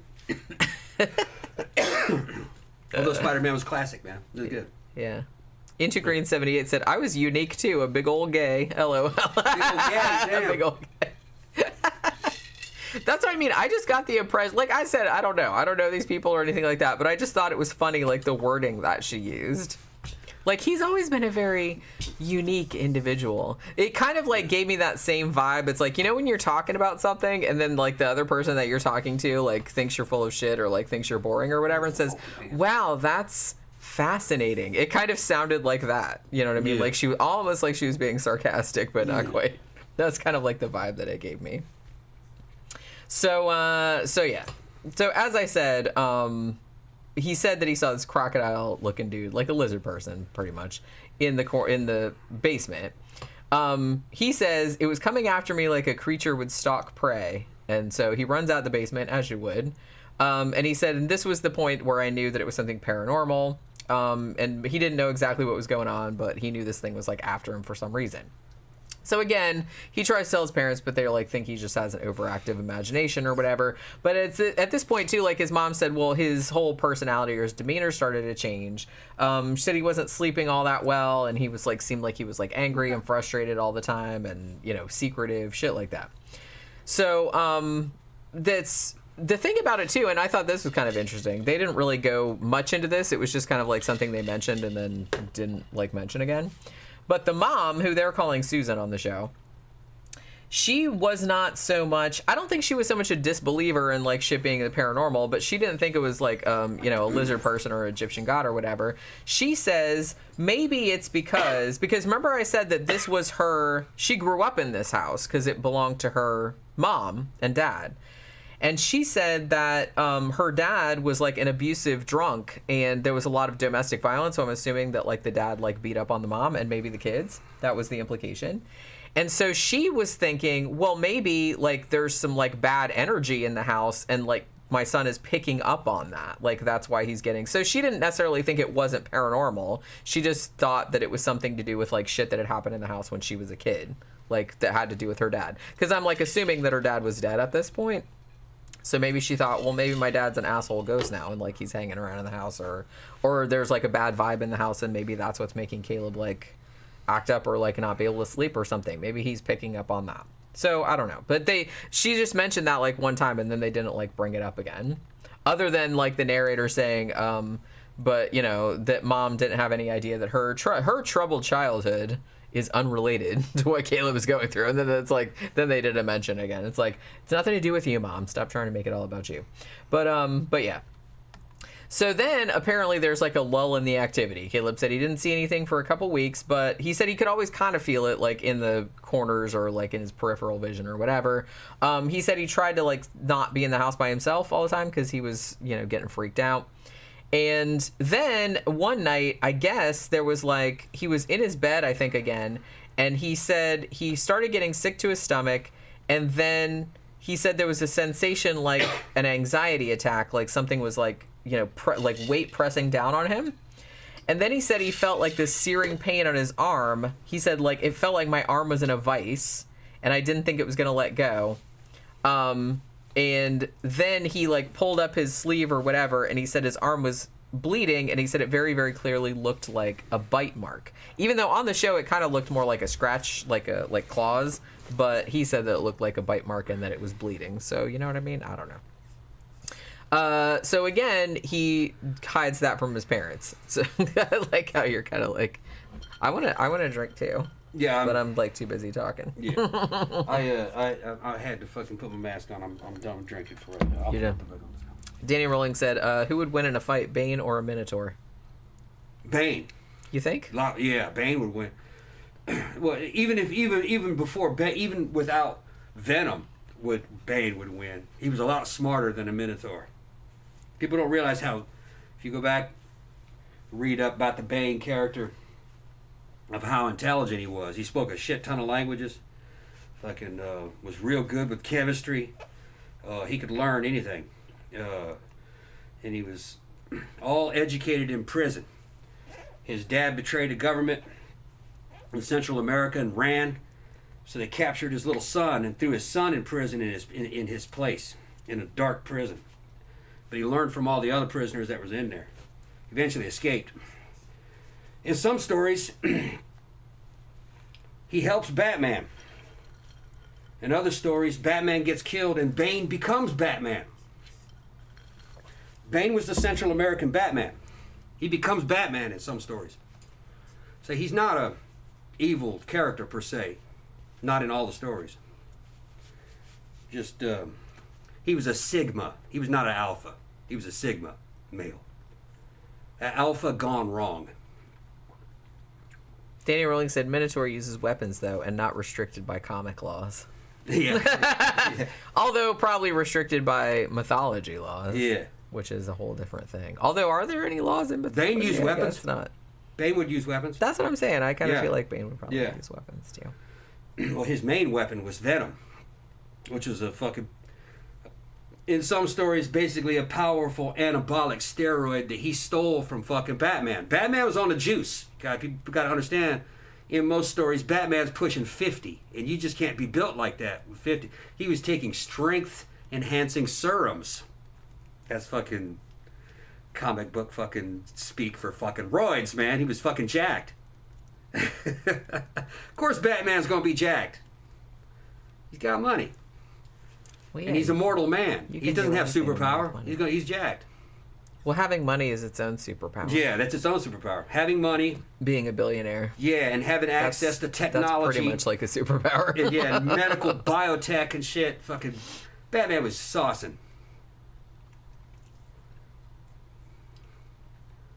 Yeah. Of course he was sauced. No, I didn't know if you were gonna. Yeah, I'm done. You were gonna say something else. I'm done. I never know. And now I can't. Now I can't see your mouth, so I don't know if you're opening your mouth to talk again. You know what I mean? All right. So where was I? Okay. So this monster bit him on the arm. October says something. Oh, she said something about. I'm with Tom on that one. I thought that dude was telling a yarn. I get this guy on here. Yeah. But still, it was a good episode. It was. I was really entertained. Like I said, this one, I don't know. There was just so many funny moments in this because I was just kind of did they really think that anyone was going to believe that would really I mean, come on. I thought the werewolf one, although was the werewolf one, that was Paranormal Witness, wasn't it? The one where the werewolves surrounded the cabin or whatever. Paranormal Witness. Yeah. I'm this is somebody's horror movie script that they couldn't sell, right? Yeah. And then so they said, well, let's take it to a paranormal TV show. They'll put it on. Yeah, they're trolling. You know what I mean? That's where I'm going with this one too. Maybe that's what it is. Maybe he's a struggling writer and he's I wrote this story about somebody getting possessed by a mummy or an Egyptian god or something and nobody would buy it. So I said maybe he's I'll pretend it's a true story. And then how'd that work out? It worked out. They made the show about it. So yeah. So again, Caleb doesn't tell his parents that this monster bit him or whatever. His mom said that everything got worse. He got depressed and had what she termed an emotional breakdown. And then so they got him counseling because they were worried about him. But he still kept pulling away from them and wouldn't talk to them anymore or anything like that. Now, apparently this went on all through high school, and as soon as he graduated high school, like, Caleb got the fuck out of the house, like, hoping to kind of, like, get away from this monster. So he went to Glen Burnie, Maryland, which is several hundred miles away from Geneva, New York, where he grew up.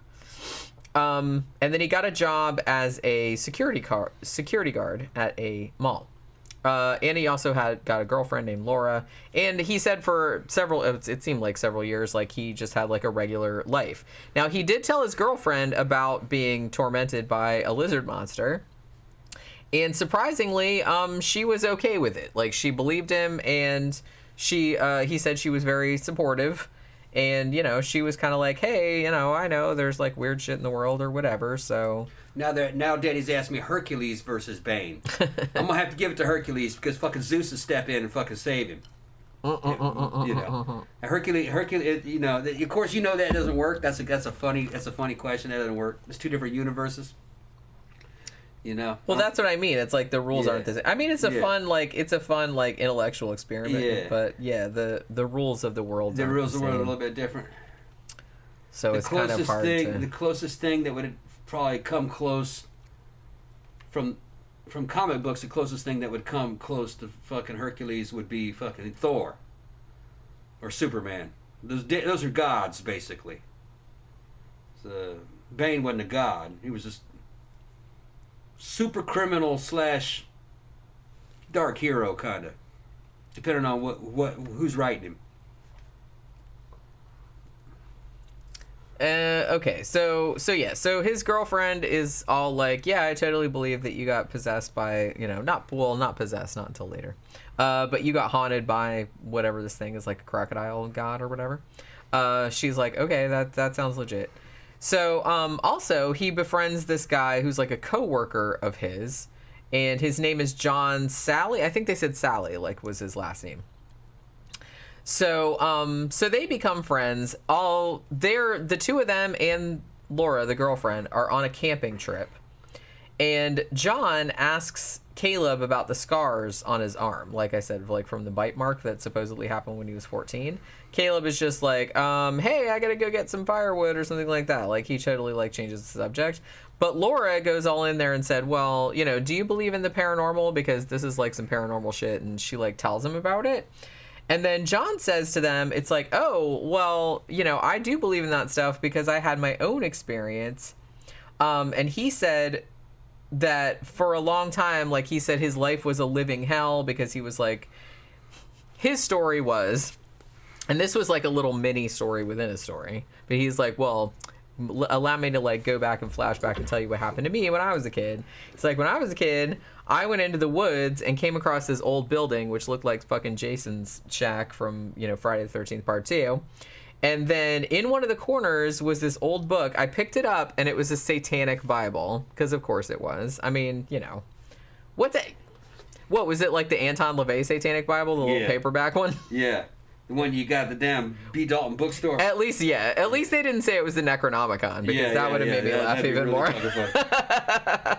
I'm like, you know, that's not a real thing, right? I mean, like, it's a real thing now because somebody made it a real thing. Yeah. But like when Lovecraft was writing about it, it wasn't like necessarily a real thing. You know what I mean? He just like made it up, and then later on, you know, wrote it to like correspond to the universe.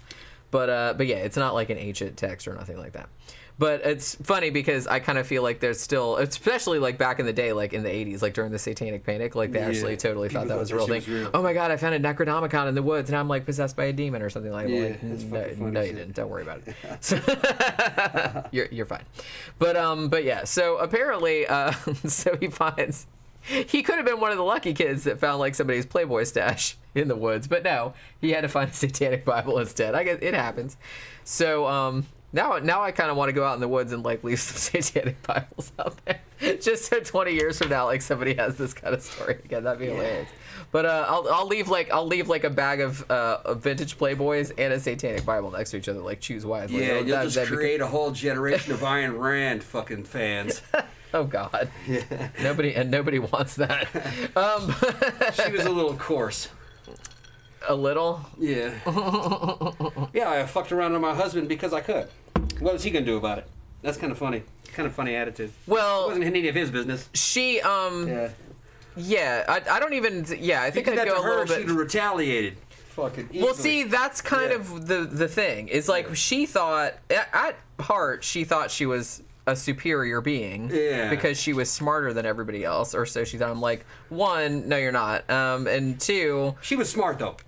Well, I'm not saying she wasn't smart. Yeah, I'm just saying you're not the smartest person in the world. You're not smarter. And even if you were the smartest person in the world, that doesn't give you license to like run roughshod over everybody else on the planet, because you're just one little human being that eats and shits and dies like everybody else does. So get the fuck over yourself.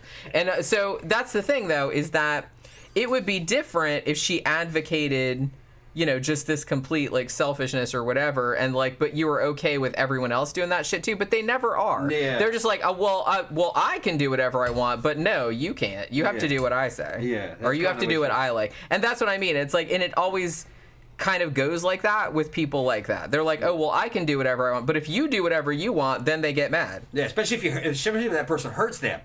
Right, that's what I mean. Like, wait a minute, hold on. I have never, I've met some people like that in my life, and to a man, they are always like that. If you did the same shit, if you treated them the way that they treat other people, they would get really upset. Yeah.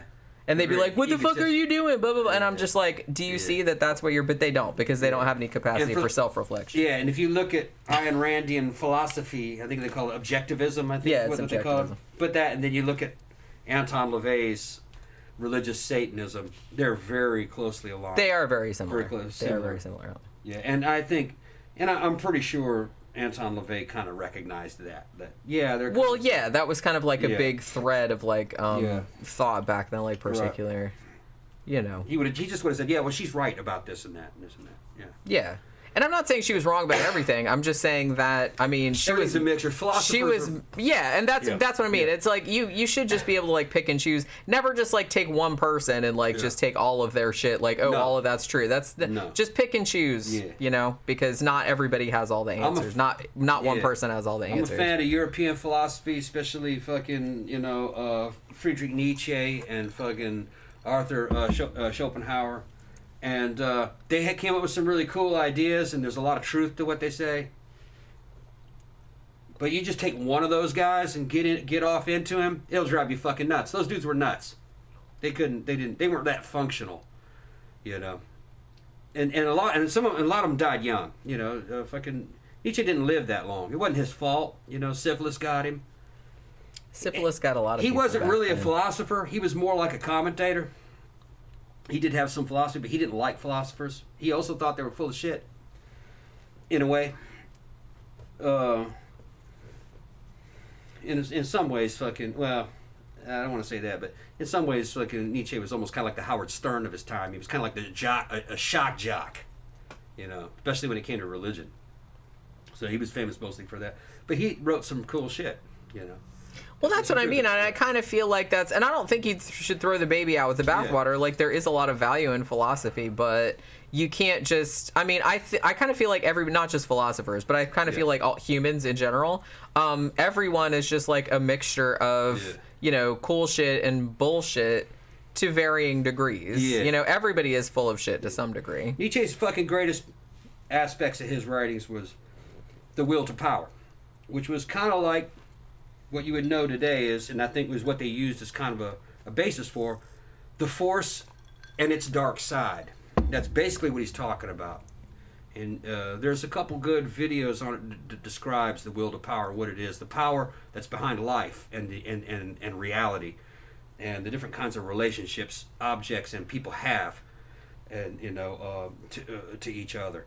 And there's a lot of truth in what he says, and it's but. Truth is in some ways is limiting. You can be limited by the truth. You can accept something as true, and if you accept it too much and follow it as a religion, it'll fuck your life up. Don't worry about it. Just react appropriately to a changing situation. Navigate the seas. Navigate the ocean. That's what you do. Honestly, I kind of feel like you know, being able to adjust to different circumstances is really the undersung hero of personality. Be flexible. Traits. Right. Yeah, be Gumby. Yeah. I mean, I kind of feel like that's really the only philosophy you need. Yeah. It's the only one that's worked I've seen.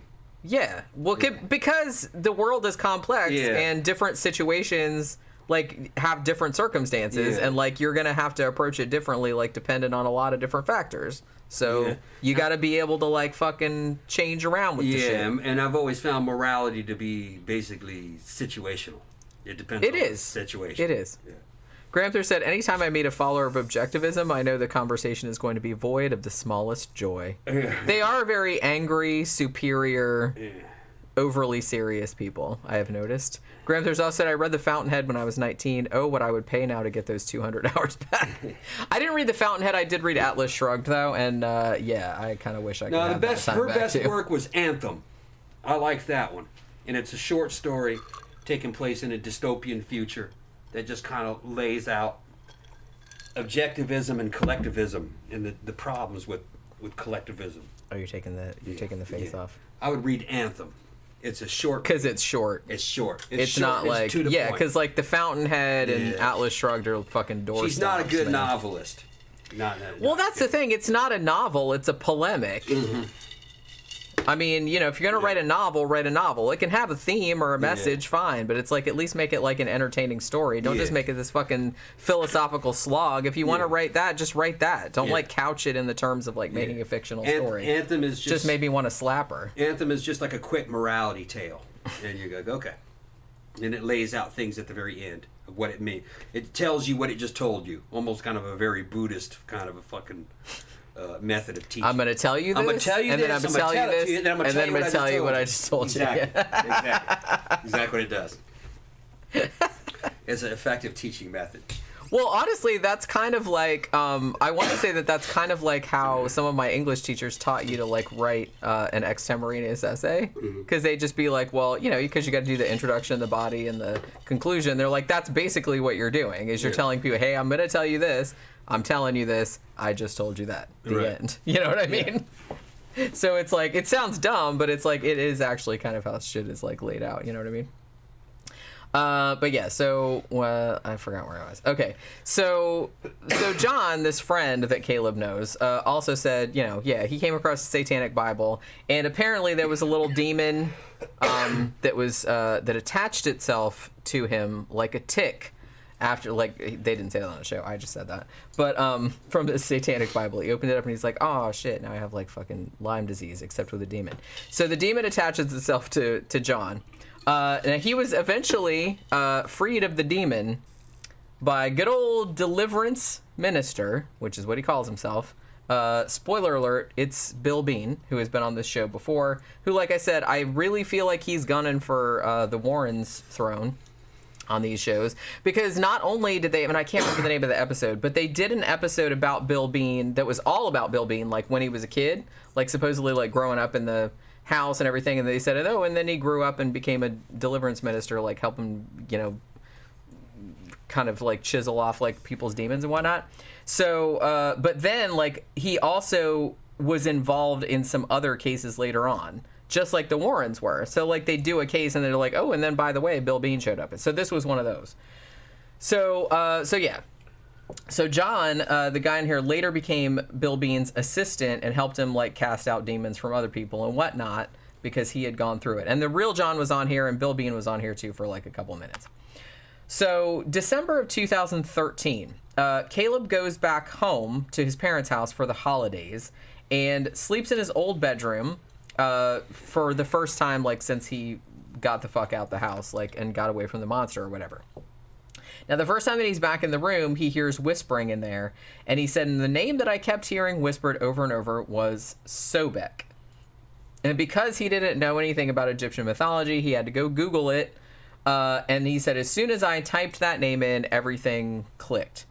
So what they said on the show was that Sobek was an ancient Egyptian deity that took the form of a crocodile. And the show said he was worshipped by the ancient Egyptians as a protection entity to protect them as they traveled through the afterlife, which is kind of accurate, but not exactly. Like what it says on Egyptian, I think the site was called EgyptianMuseum.org. What it says about Sobek is that Sobek was among the oldest deities named in the pyramid texts. the text inscribed on the walls of tombs. He was the lord of the crocodiles and was depicted with a crocodile head. Some ancient Egyptian sects believed that Sobek created order in the universe and the world when he arose from the dark water, quote unquote, and that he was the creator of the Nile River. He was often associated with fertility. Sobek was revered for his ferocity and his quick movements. However, he was an unpredictable deity, as were his crocodile counterparts. He was sometimes associated with chaos. The people of ancient Egypt worshipped Sobek in order to appease both him and crocodiles in general. Please don't eat me. Yeah.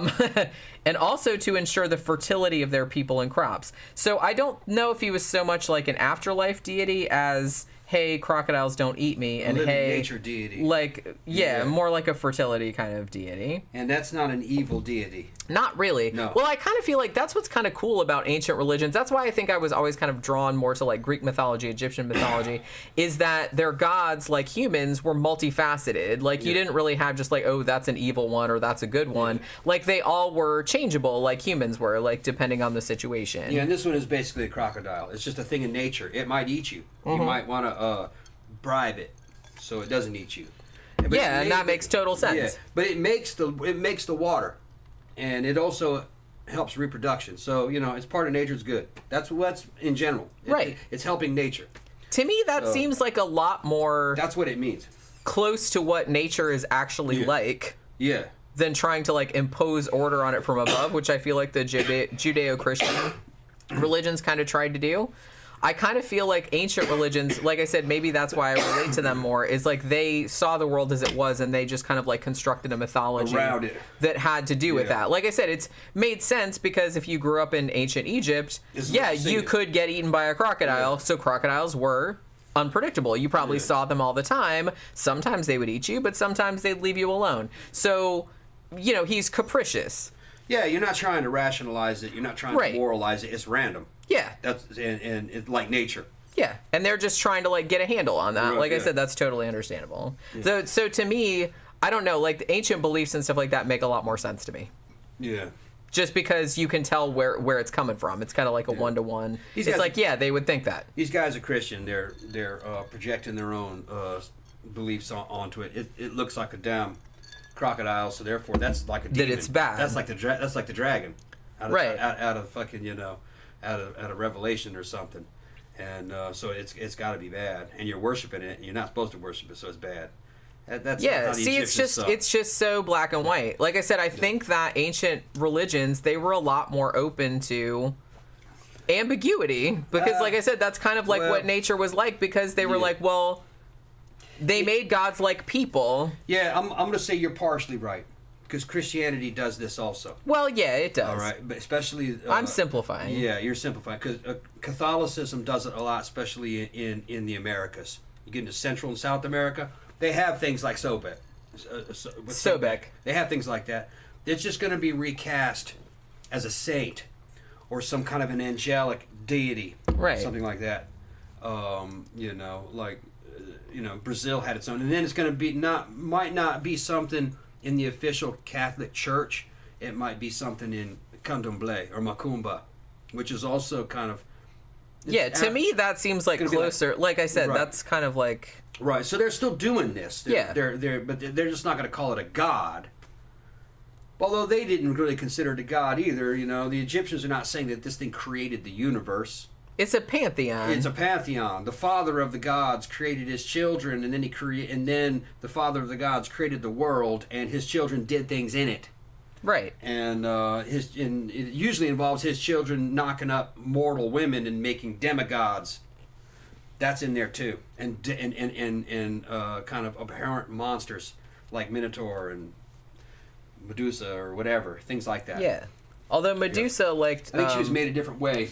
Yeah, well, she was super beautiful. Like, when she started out, she got turned into a monster by one of the gods because she was fucking around in one of the goddess's temples. Okay. And the goddess got pissed off and said, I'm going to turn you into a monster that turns everyone you see into stone. Right. So, which is why, this is really interesting, when I was watching some of the Medusa, makeup tutorials, one of the things a lot of the Medusa makeups will do is they always make her, like, crying because she's like she's a monster, but she's like a tragic character because she didn't want to be a monster, obviously. One of the goddesses got jealous of her because she was fucking around in the goddess's temple and said, I'm going to turn you into a horrible monster. All this shit is, everything you hear in these old religions exists in the Bible, too. It's just that you're not really seeing it the right way. You know, like for instance, what was Samson? You know, he's doing supernatural feats. He has to be a Nephilim. Yeah. You know, his father has to be one of God's sons, the ones that chose the mortal women that saw them beautiful. In other words, his father was an angel. It's like the Marvel universe, but the BCE edition. Right. It says they were men of great renown, and they were giants in the earth. You know, that's a Nephilim. Yeah. Well, the Greeks had those too. You know, like that would have been any demigod spawned by Zeus's sons and daughters. If Zeus spawned one, that would have been Hercules, that's what Jesus was. That's where the father of the gods had a child through a mortal woman, and there goes Jesus. Okay. Yeah, Jesus and Hercules, there are a lot of parallels. It's Hercules. You got Zeus fooling around on Hera with them fucking mortal women again, and boom, there's turning himself into a swan and whatnot. Shit, man. You know how women like to fucking screw swans, you know, and bulls. Right. Hey, that's someone's fetish. Yeah, that was another thing. Or shower of gold, which I'm not even sure how that happened. How do you fuck a shower of gold? That was that's easy. It's just like it just pours into your pussy. Yeah, I'm gonna tell you how that happens. In the like modern glitter, world, you can never get that shit out. In the modern world, that's a woman falling down on the ground and a whole bunch of fucking cryptocurrency fucking going into her account, and she's just fucking coming. Yeah, she's just fucking hitting the fucking roof. Look at my fucking ATM. You know, look at my fucking ATM card. It's going up. It's going up. The money's going up. What's happening? You know, that's what they're talking about. You know what's weird? It's like now that you say that, like every time that I read that story about Zeus and the shower of gold, I never thought of like a shower of gold coins. For some reason, I always thought of it as like a shower of like gold glitter. Like I thought of like gold glitter. Something. Yeah, that's what I mean. Like I thought of like gold dust rather than like gold coins. Yeah, I think it might have been coins. Because I'm like, I don't want to have sex with a bunch of gold coins. I think it was coins and nuggets. It's money. You know how hoes like money. You know, I like money. Who likes money? I mean, they got fucking homemade fucking porn and shit. Those girls fucking rolling around on whole beds of fucking cash and dudes throwing cash on them and fucking them and shit. Big booty girls. And that's the video. And then all I can, I know. Fucking in a big pile of cash. But see, because you know. I don't know if it's real cash. It might be. It's so dirty. Yeah. I mean, I would hope that it was just like paper money. They look like hundreds. That was clean and sanitary. Because all I can think of is just kind of like, man, you're just gonna like, you got like all these coins, you gotta like pick them out of your butt and stuff. Got her like up on that. her knees, or stacking all this fucking hundreds on the top of her booty. How much money they can stack on her booty? Cause she's literally sitting on a fucking gold mine. It's just making fucking money coming out of the internet. That's what they're doing. Money's coming out of the internet. Money's just coming out of the internet. It's falling on her ass. It's a good idea. Make a fucking good video. Oh, don't pretend you haven't already seen one like that. No, I've seen them. That's what I'm saying. Yeah. Well, you're going to star in one. Am I? Yeah. Where are we going to get all that money from? When they start sending them super chats. No, I'm just kidding. Making it rain on the show. Making it rain. Yeah, you see how I like making it rain on the all the shit you say. All the shit you say. Yeah. I'm just saying, like, I don't know why I just never thought of it as like a shower of gold coins. I just thought of it as like a shower of gold, like glitter, like gold dust. That's what I was thinking. Yeah, Oracle. Zeus was kinky as fuck, man. Zeus would transform himself into a bull and come for the pussy. Imagine that. I can see that more than a swan, though. And evidently seducing the woman in the form of a bull. As long as he didn't turn himself into a duck, because they got that corkscrew dick. Yeah.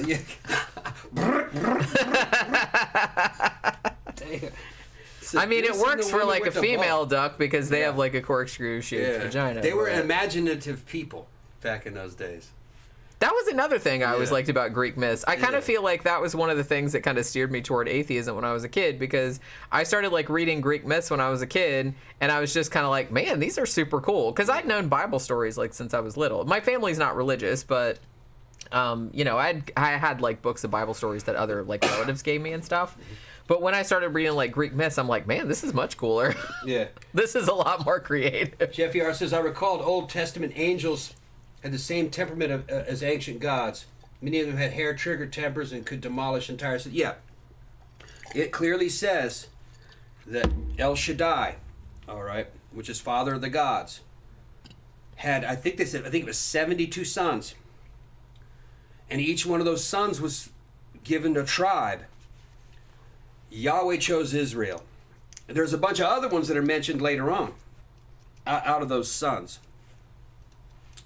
It tells you do not, or Yahweh told Israel, do not sacrifice your children to what was his name, Molech, you know. And basically later on it says your firstborn are mine. Yeah. So originally, give me your baby. Yeah, originally Yahweh demanded human sacrifice, but that got fucking kind of reversed later on with the Abraham and Never Isaac mind. tale. Like, nah, let's not do that anymore. And there's a lot of like, Baby killing. It's so gauche. Yeah, there's evidence for it. They find these little urns with little sacrificed babies. That's fucked in up. those areas. They were doing that. It's fucked up. Might be kind of like birth control. And also, it was firstborn of all your animals too. It wasn't just your children.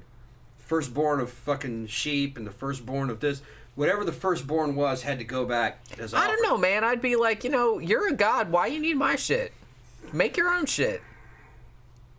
Come on, you got magic powers. It's gonna be kind of like the Make your own babies. kind of like the Aztecs, blood debt, having to repay the blood debt because every time something's born, it's stealing blood from the fucking solar disk from God. So when you fuck up or you're captured or whatever, it's your duty to be sacrificed so the blood can go back, so new people can be born, and so you're not draining the sun's blood. The same thing. Yeah, don't want to be draining the sun's blood. You know what I mean? Yeah.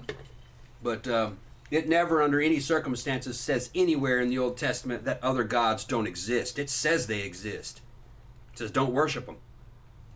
Yeah, that's what I mean. Yeah. That's implicit, Yeah. like in the Bible. Yeah. It's not saying, oh, that's the only God No. there is. It's like, no, there's a bunch of them. Right. And But it's- this is the right one. Yeah, and it's telling you, you're reading this book, you must be one of the tribe of Israel.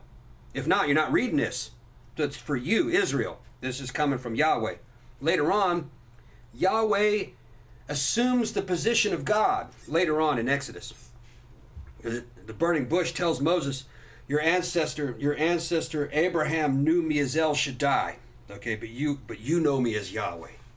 Basically is what it says. And I am your Baal. Because it mentions Baal too. I'm also Baal. So Yahweh is also Baal. It kind of means Lord. But Baal was another bad motherfucker. Okay. So somehow in that religion they said, okay, by the way, this old El Shaddai cult, they're not in charge anymore. It's now a cult of Yahweh.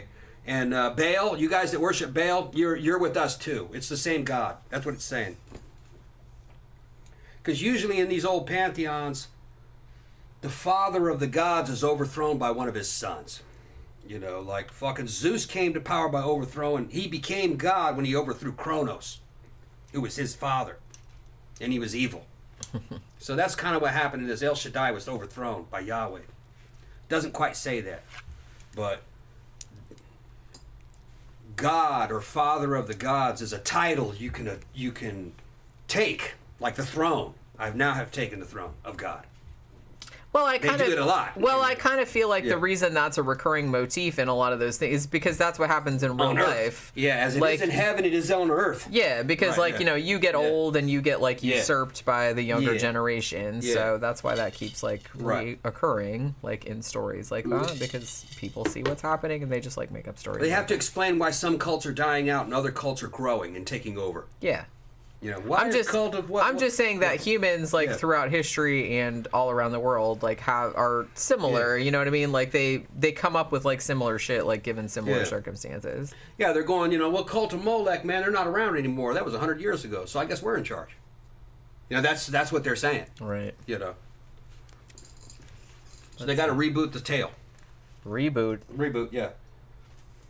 Jeffy Hart said the ceasing of sacrifices was probably due to an increase for a tribe's population. Yeah. Zach just got here. Tom, run. There's a monster something gonna eat you. Oh, it's just... I'm assuming you meant Jenny, but you put Kenny. Yeah. Great costume. Thank you very much. I had to take off the glasses so you could get the full effect because, like I said, see, I got contacts. I don't know if they're sideways, though. I can't really see it. I was going to, like, not bother because I thought maybe you wouldn't be able to see it, but then I was like, fuck it. I bought these, so I'm going to, like, put them on. I suffered for it, so I'm going to wear them. But, yeah, so let's see. So, yeah, we were talking about Sobek. So, oh, I didn't even finish that. Okay, so, worshipping Sobek in order to appease both him and crocodiles in general. Like I said, crocodiles don't eat me. Also to ensure fertility of the people and crops. Many mummified crocodiles of all ages and sizes have been found in Egyptian tombs. So, you know, there's that. Sobek was associated with both Seth, his father, and Horus, whom he helped birth. He was also considered to be the army's patron because of his ferocity. So like I said, I kind of feel like on this show, they're not entirely wrong, like what they said about Sobek, but because they're coming at it from a Christian perspective, obviously anything that looks quote-unquote ugly or like a monster, like because he has a crocodile head, Christians are going to see that as satanic. But like I said, that kind of happened as like Christianity like took over. They took like all the pagan gods from before, which were not explicitly evil. Like, you know, you had stuff like Pan or something, like, because it was like a lot of half human, half animal kind of hybrids. Yeah. That was like a big thing. But they always like specifically say, oh, well, all those are evil, even though that was not the case. Yeah, like I said, I kind of feel like the old pantheons, none of the gods were like explicitly evil. They all had like, they all had different facets to their personalities, like a person. You had evil demigods and stuff that would appear, but then they usually got killed. I don't think there was a Satan per se in the... Not the way people would understand it, because like I said, that's the thing. Once Christianity became established, I mean, that's a very, I mean, depending on the iteration, but it is like a very black and white kind of like this is good. These are God and the angels and blah blah blah, and then you have like Satan and demons, and that's like always bad. But that's not the way that ancient religions like understood the world. I don't think that's how ancient. I don't think that's how ancient Christians. Well, no, but I'm talking about like I'm talking about like after it became established. The thing is that church, when most people who are religious today are actually not following the Bible, they're following church traditions. Yeah. Nowhere really in the Old Testament there is no Satan per se. Satan appears in heaven before God, saying, "I saw your favorite one, Job, and he's down there loving you and shit, but that's just because you bless him." Yeah, right. That's just because you're nice to him. Yeah. If you fucked him up, he'd probably be like, "Fuck you." Yeah. Man. He says, "You give him to me, I'll test him, and fucking I'll show you. He'll turn on you." And he says, "Okay, go ahead and do it. I take your challenge. Do it. Just don't kill him. You can't kill him." He says, "Okay." But you can do whatever else you want. He does all kinds of shit to him. See, I read that story as a kid, and I was like, "Man, that is some fucked up shit." Satan in the Old Testament is not a devil. Okay, he's in heaven. He's God's prosecutor. Yeah. He's the main prosecutor. The God of the Old Testament is not the God really as described in the New Testament. The God of the Old Testament is a demiurge, which means a devil god. He's God and devil combined. Okay? He tells you what to do. If you disobey, he fucking annihilates you. Okay? He punishes you also. There's no real...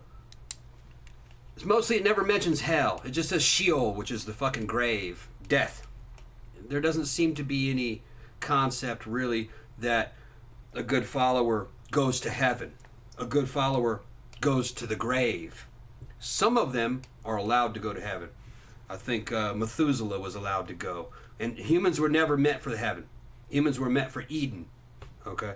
So going to heaven, that's where the angels were. You were never promised that. Yeah, they didn't want humans like stinking up the place. Come on. No. That's like going to Mount Olympus. They're talking about Mount Olympus. Yeah, humans didn't go to Mount Olympus. We don't want you bitches in here. You obeyed and then you died. You just obeyed and died. That's it. Okay? So there was no real kind of reward per se in the Old Testament. In the New Testament, there's devils and demons, but they're usually possessing people. Later on in what you call it, there's a beast, which is a man in Revelations, and then there's the dragon. The dragon doesn't seem to be Satan either. The dragon seem to be referring to Tiamat. Tiamat was a celestial dragon that earlier religions, what was his name, Marduk, slayed Tiamat and cut her body into pieces, and from that the universe was created. Yeah. And people believed in Tiamat. Mm-hmm. Okay. That the universe was made from the body of Tiamat. That was an old fucking tale that was kind of people believed. So what they talk about is the dragon being thrown into the lake of fire at the end. What they're talking about is they're saying that God uncreates the universe is what they're talking about. I'm starting over. That's it. There's no more universe. Yeah. No more creation. There's only a new Eden. That's it. And heaven.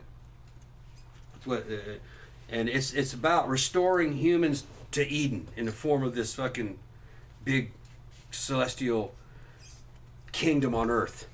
That's what they're talking about in at the end of Revelation. You're given new bodies where you're immortal, but you're living on this new Eden, not in heaven. So, but church traditions are going to change all this up. They're telling another narrative that isn't there, which is real common. Well, I mean, they're just basically kind of like, and people do it nowadays. Yeah. You know, you pick whatever out of the Bible that you want that matches with your already like ideas that you already have. believe in, right? So there's like because it's so all over the place, and there's so many stories in there, and there's so many contradictions that basically whatever you believe, you can find something in there that's going to support your shit. So. And most of the Christian writings were thrown out. They're not in the canon. No. The councils threw them out, and we don't know what most of them are. We got a few of them like Thomas. Book of Thomas, but and none of that shit really fits together. All four gospels tell a slightly different story. Well, I mean, they were written like endings. Centuries apart. Yeah, they all have different endings. There's different authors. They were never meant to be presented together in a single narrative. They were single books that were sold separately. It's a selected works. All sold. And accessories sold separately. Yeah, they put them together and they harmonized them to kind of make a narrative. Sort of. But it's rough. Yeah, it's a very rough narrative.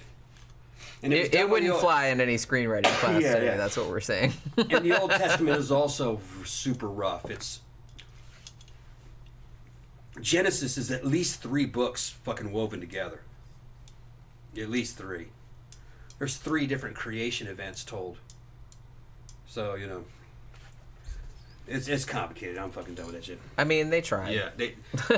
Well, what it is, they don't want to throw anything good out. They said, don't throw that out. Save that. Wait, that shit's good. Yeah. Just put that in the next chapter. It doesn't make sense with that, but we'll kind of maybe smooth it over. And the reason being is because they're trying to harmonize a bunch of different traditions. A bunch of different Jewish traditions. They're trying to harmonize them.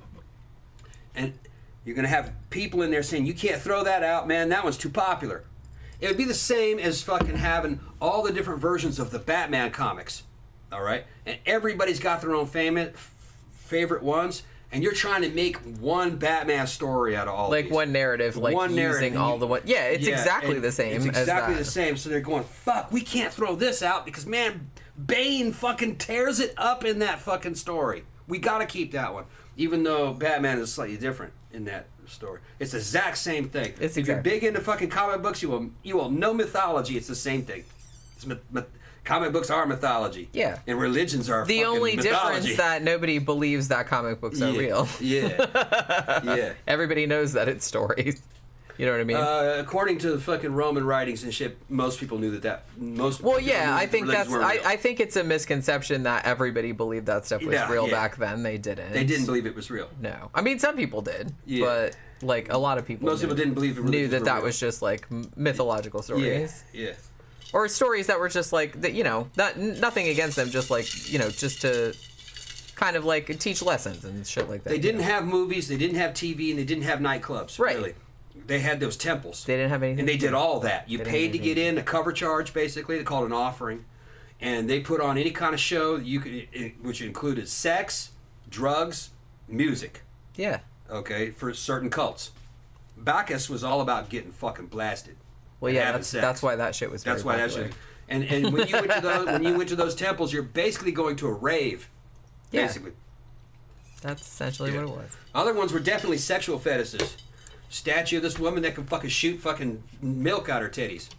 And they're it's some kind of breast fetish thing. Can you imagine, like, going to that and you'd be like, ooh. Breast fetish. They had a whole damn... Because, man, that's a whole subgenre of porn. Lactation porn. Lactation. So they had a whole lactation fetish fucking thing. Which and is lactating women would go kind of hot. And lactating women would go, and dudes would come to fucking drink breast milk, and fucking it was they're giving an offer and they're paying to go in there to drink, and then the girls are giving up milk for some religious reason, you know what I mean? Probably thinks that it'd make them have more babies or something like that. You know? Yeah, I imagine it's probably like a fertility thing. Yeah, fertility type stuff. Because like I said, milk coming out of your titties, that's pretty fertility. I forgot the name of that one. based. But they had a lot of those little things. And it's kink. Some of that shit was kink. Well, yeah, you just couldn't call it that back then. Right. I mean, at least nowadays, like I said, they do the same shit that people do nowadays, but at least now, like, people know that that's what it is. Yeah. Like, that it's a fetish. Back then, they were kind of, like, trying to pretend that it was something else. They would turn it into a religion. They weren't just, like, saying what it was. Like, I just get off on this. There's, no reason for it, really. drink some lactated milk. Right. This is the fucking... Like, nowadays, you could do it and everybody would be like, all right, fair enough. But, like, back then, you had to invent, like, a whole justification. They had regulars. Which, like, you know what I mean? Fucking, dude, you've been coming here for years. Oh, yeah.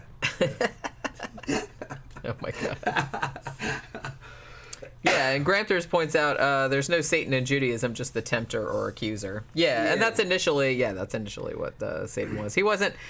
Because, like I said, I kind of feel like even modern Christians are just kind of like Satan, like, thinking that it's this evil...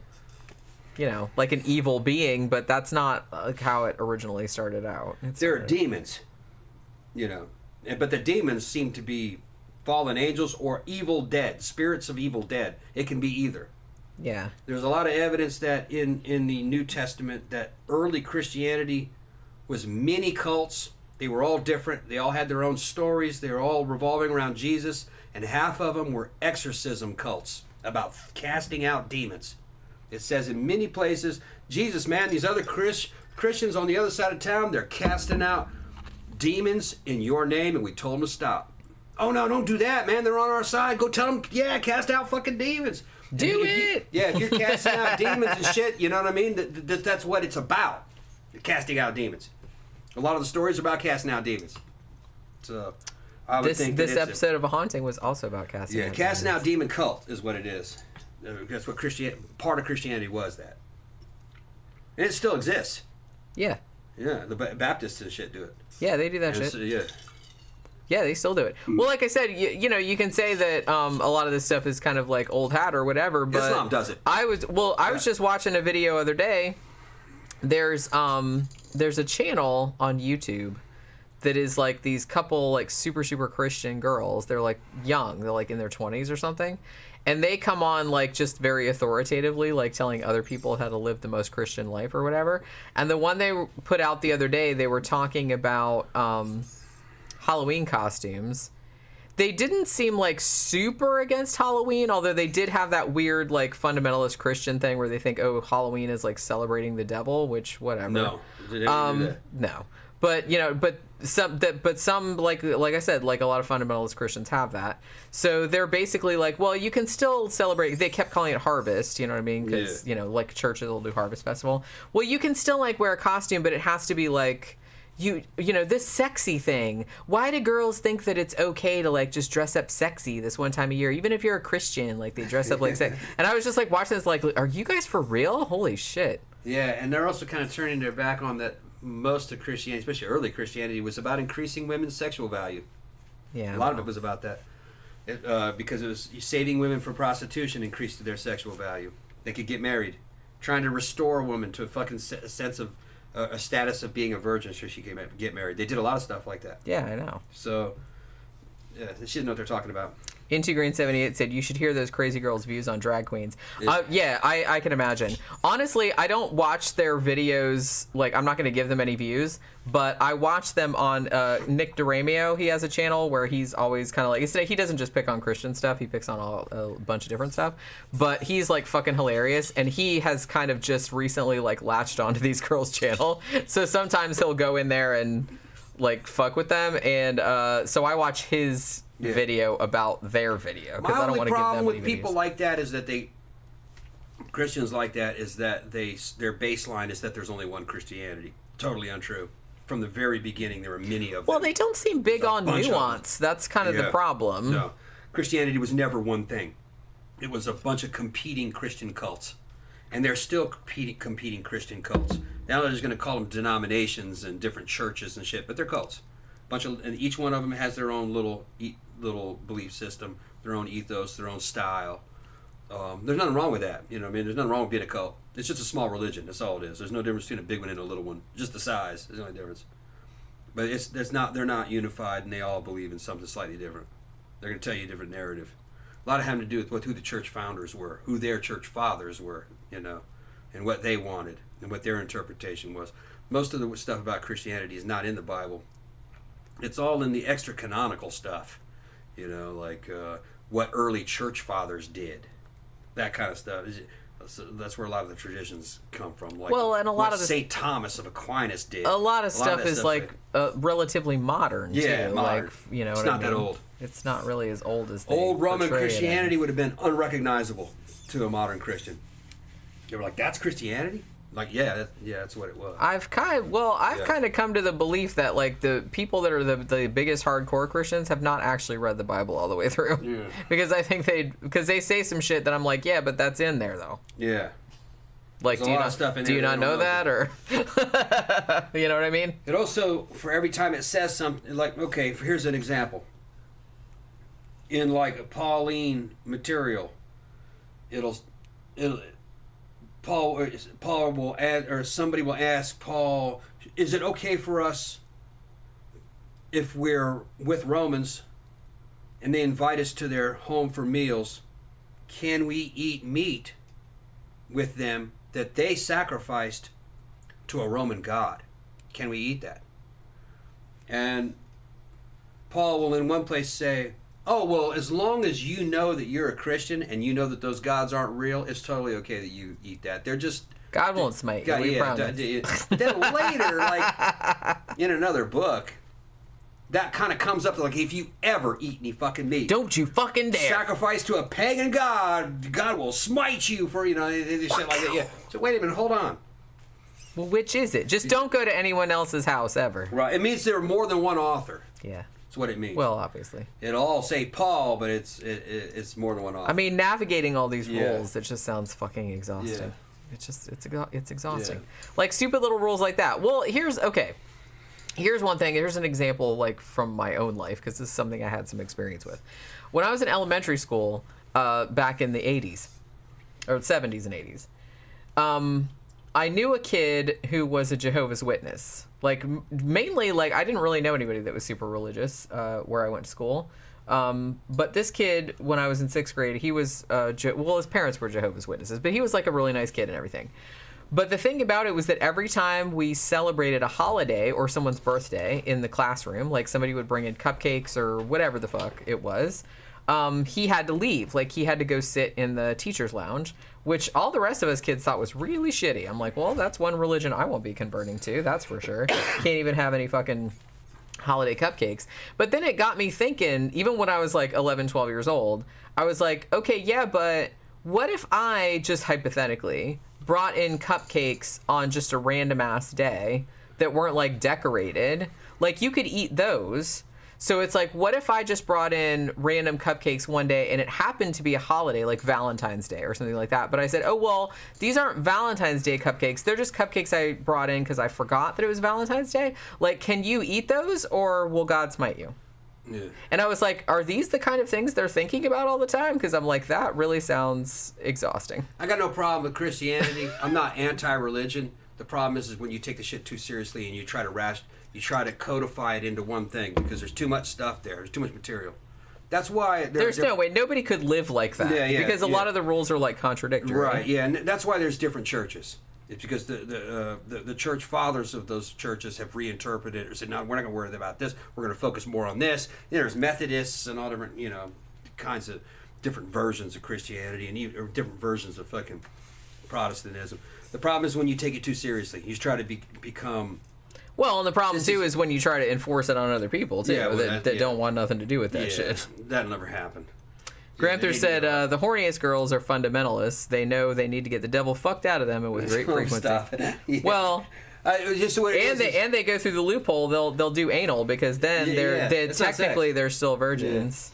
Yeah. I think a lot of that is, of course, sexual frustration being pent up. you know. Well, obviously. Yeah, it's not just Christianity. It's all fucking strict religions are like that. They get pent up. Well, anytime anybody is raised in any kind of strict thing, whether it's religious or otherwise, you're going to bust out of that. Because that's just kind of like... Right, like, you're going to like, man, I must be sinful because I'm thinking something, so, you know, it's okay. Because that's the thing. And I'm not saying that people should just be able to act on whatever the fuck, you know, flits across their mind, because obviously we'd all be in trouble if that happened.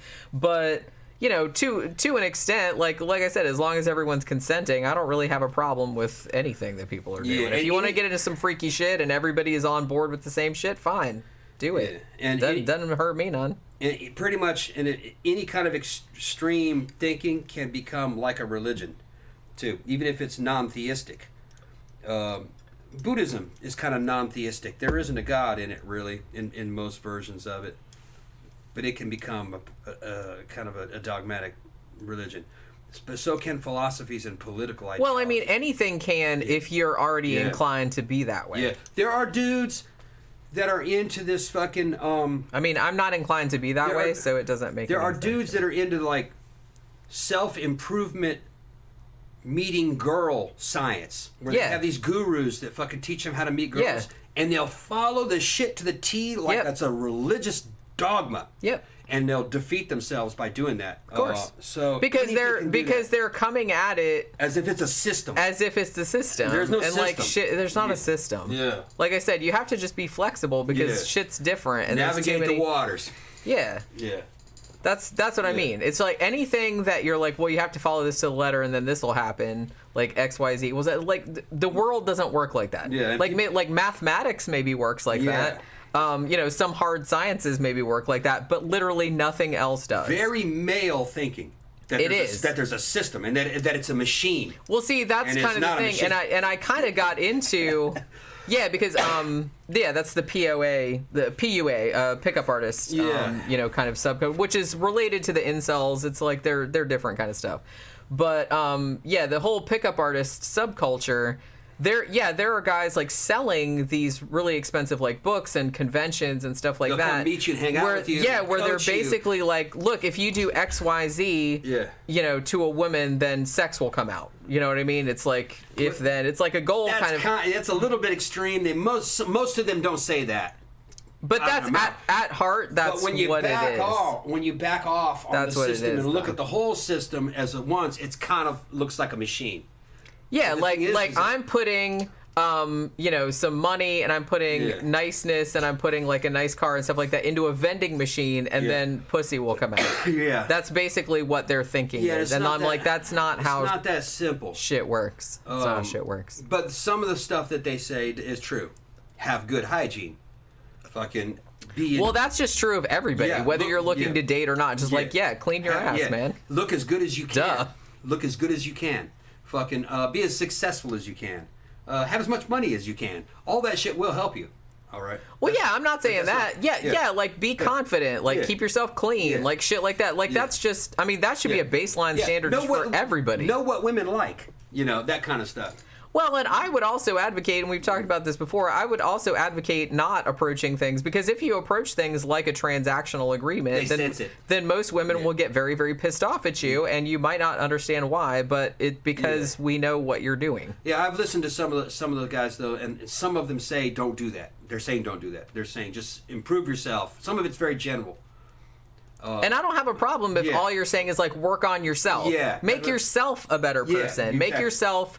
somebody that people would want to hang out with. Like, not just women, but like anybody. Like that, like anybody would want to hang out with. Make yourself just cooler to be around, and then people and then women will come naturally. Yeah, and in my experience, you know, I'm successful with women. Got pictures to prove it. Jenny knows, but Jenny too. You know, I mean, she's a successful person.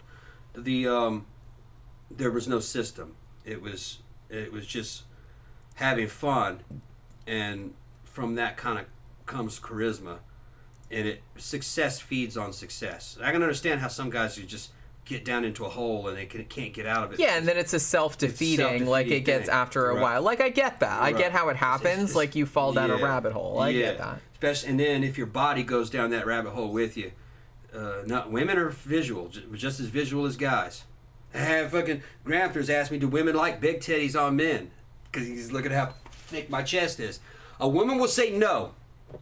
Most people will say women don't care about muscles. The truth is, women don't like bodybuilders. And when they say bodybuilders, they're talking about IFBB fucking guys that are fucking up on Olympia. That's a full-time job. That dude can't go out and have fun. His diet doesn't require it. All he does is work out, sleep, and take steroids. Okay? And eat. He got no time for a relationship. That's what I mean. That's his fucking job, all right? Which, like I said, if you want to do that, that's fine. But, like, don't expect, like, women to be like, ooh, because it's like, it's like that dude's never going to, like, have any time for me or time to do anything fun. The truth is that there's diminishing returns. You can get so big that you're not attractive anymore. And a lot of it is, if you want to see what women do, like, go back in the 1960s, and look at the top guys or good-looking guys from the 1960s that did body. They weren't that big. They just... Well, they didn't look weird. They didn't look like freakish. Right. They didn't look freakish. They just looked like a hood ornament, really, what they look like. Thin waist, broad shoulders, big arms, muscle definition, square jaw. It's just pretty much the same as today. Nowadays, they wouldn't even call those dudes bodybuilders. They call them fitness model, really. So, do women like muscle? Yeah. They'll grab your fucking chest, but that doesn't mean anything really, because they don't know you. If they get to know you, and they don't like you. That muscle. Then it doesn't gonna. Then it's not gonna make any difference what you look like. Nope. Because, like you said, to an extent, women are visual, but I think women have a lot more going on. Like they have a lot more to lose, for one thing.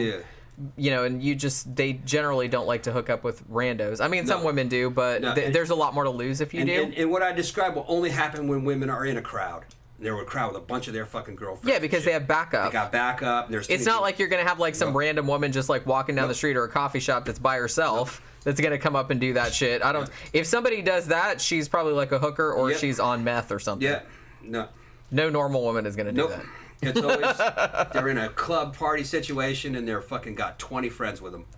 And they're just all out having a good time. And they're probably like a little inebriated. Yeah, woohoo, yeah. Right, and they're all just doing this like, ooh, I'm going to grab this dude's titty. You know what I mean? It's like, oh, they're being wild. Yeah. But it doesn't, like you said, it doesn't mean anything. No, and when it happened to me, I had that mask on, which means I was depersonalized. Right. All right. If I didn't have that mask on, they probably wouldn't They would have said, oh, that's a person. They might have, but I mean, I don't know how drunk they were. I didn't see them. Yeah, because I had that mask on. I didn't come across as a person. As a person, because they couldn't see your eyes. Yeah, right. And that helps too. Same thing happens at Disneyland. We know those people in those costumes. Women will just grab him. Old Prince, what's his name? Valiant, or just grabbing him and shit. And he's like, "You can't touch me. You can't touch me." But she's. Well, and sometimes like teenagers and stuff will just come up and like punch him in the dick. Yeah. Because like you said, you don't think of that that's like a person in there because you can't see them. Yeah, right. They're just like wearing a big costume. Right. So, but I think that's kind of why, well, and even going back like a long time, like why people enjoy like big festivals where people are wearing costumes, because everyone's depersonalized, so you get away with a lot more because you don't feel like you're de-individuated. Yeah. You know what I mean? So you're just part of the scene. You're anonymous. You're anonymous. You're part of. We saw that happen, like I said, Saturday night, Halloween, because everybody was, I mean, there was zillions of people out and like everybody was, well, most people were dressed up, and so people were acting a little bit wilder than they normally would. Yeah. Like if they were just going around with their regular ass masks. Sure. Masks. People feel, and that's been studied over and over and over. Like if you have a mask on, then it's easier for you to do fucked up shit, and it's easier for you to do fucked up shit to somebody else that's also wearing a mask, because you don't see them as a person. Yeah. You can't see their face. You can't look in their eyes. You can't judge them. Right. You don't, like, they didn't know how old I was. They didn't realize that I'm old enough to be their father. Right. You know. Yeah, they just saw the arms and the mask and stuff like that. And like I said, it was just in passing. Like I said, I didn't see it because you just told me later, and I was like, I stopped. You were like, didn't you see that? I was like, I was like looking over there. Yeah. Like I said, probably looking at the floor to make sure I didn't trip, or looking at somebody else's costume or something like that. I didn't even notice what was going on.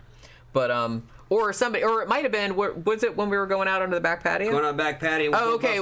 Because some guy like was on the stripper pole. Yeah. Well, he was like up by the stripper pole, and he like leaned over and he said, "Oh my God, your costume's amazing." So maybe I was like talking to that guy, and like I didn't see. Oh, okay. Before we got there, it was halfway down through the bar on that side, and I stopped and I said, "Did you see that?"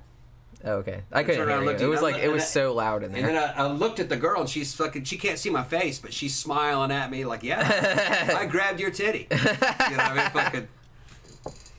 Nobody better grab my fucking titty in that bar. I'll punch you right in your mouth. Yeah. Unless it's an accident, like, yeah, I don't like fucking... She wanted to see how much meat was there.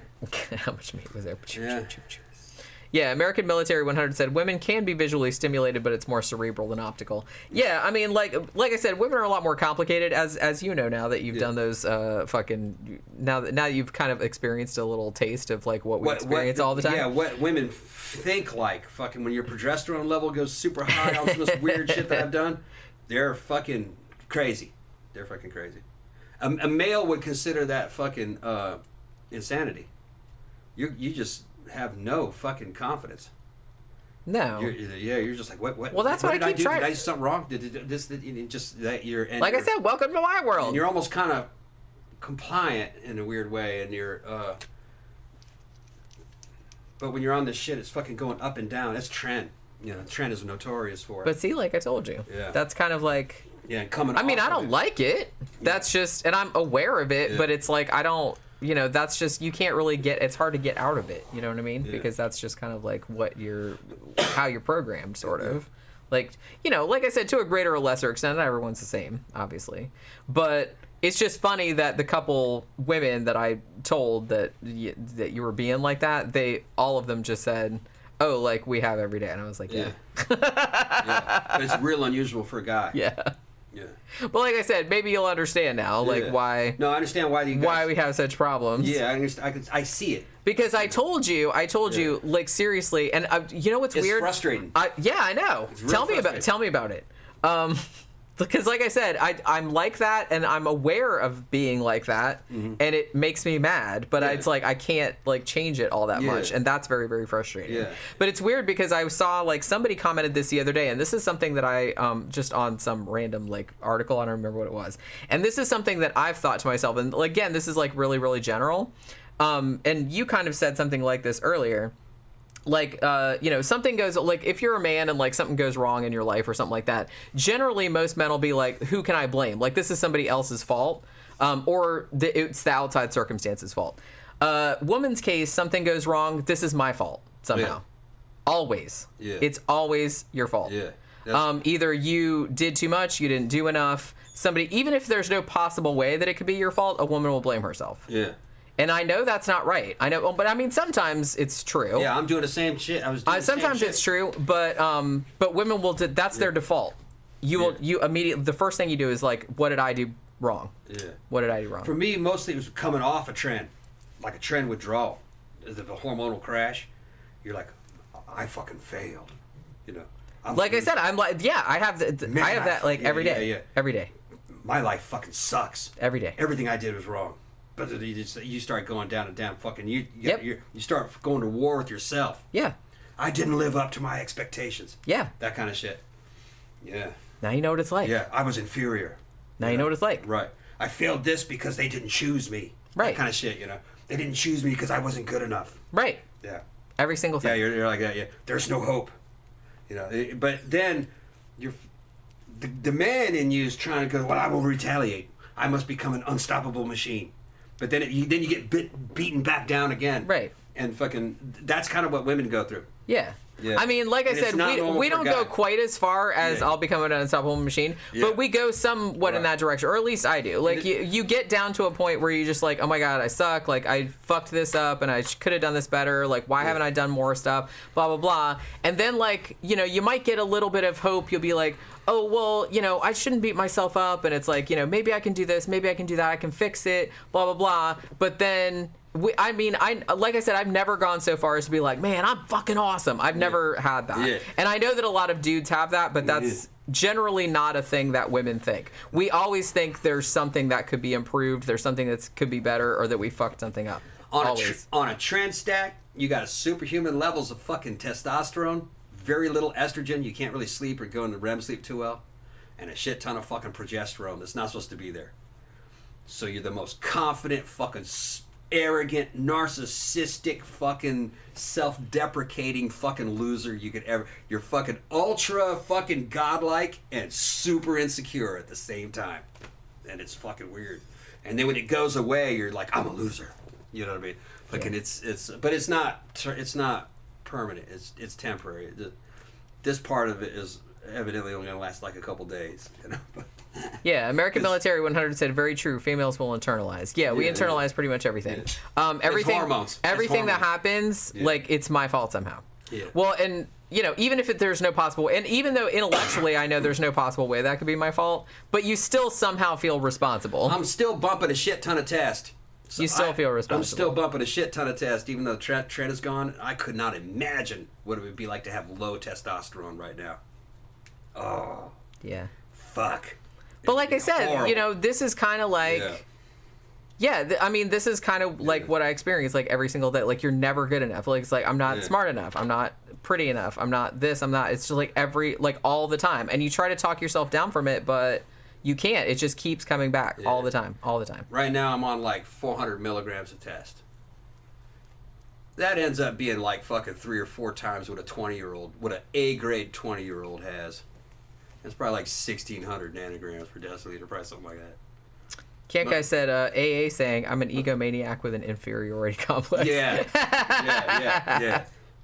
It's temporary, though. It's just something that Trend does to you. Like I said, I have the inferiority complex covered, but I don't think I'm not an egomaniac. Trend was not intended for human consumption for this reason. It's very effective, though. You just can't get that kind of shape so quickly without it. Mark says, I wonder if that voice that tells us we suck or we failed or we're undeserving is like a Jungian alternate personality coming out. I don't know. I kind of feel like that's kind of my main thing. That's kind of like I said, that's kind of like my default mental state. And it's aggravating because I know... I think it's hormonal. Well, no, because I know like that a lot of times, like, I have a tendency to like overthink things, and I have a tendency to like overdo things, and it's like, oh, I'm doing too much and nobody cares that much and all that other stuff. But I don't know. It's really, like you said, it's really, really frustrating because you kind of feel like you suck and you need to do this, that, and the other, and whatever you do is not good enough.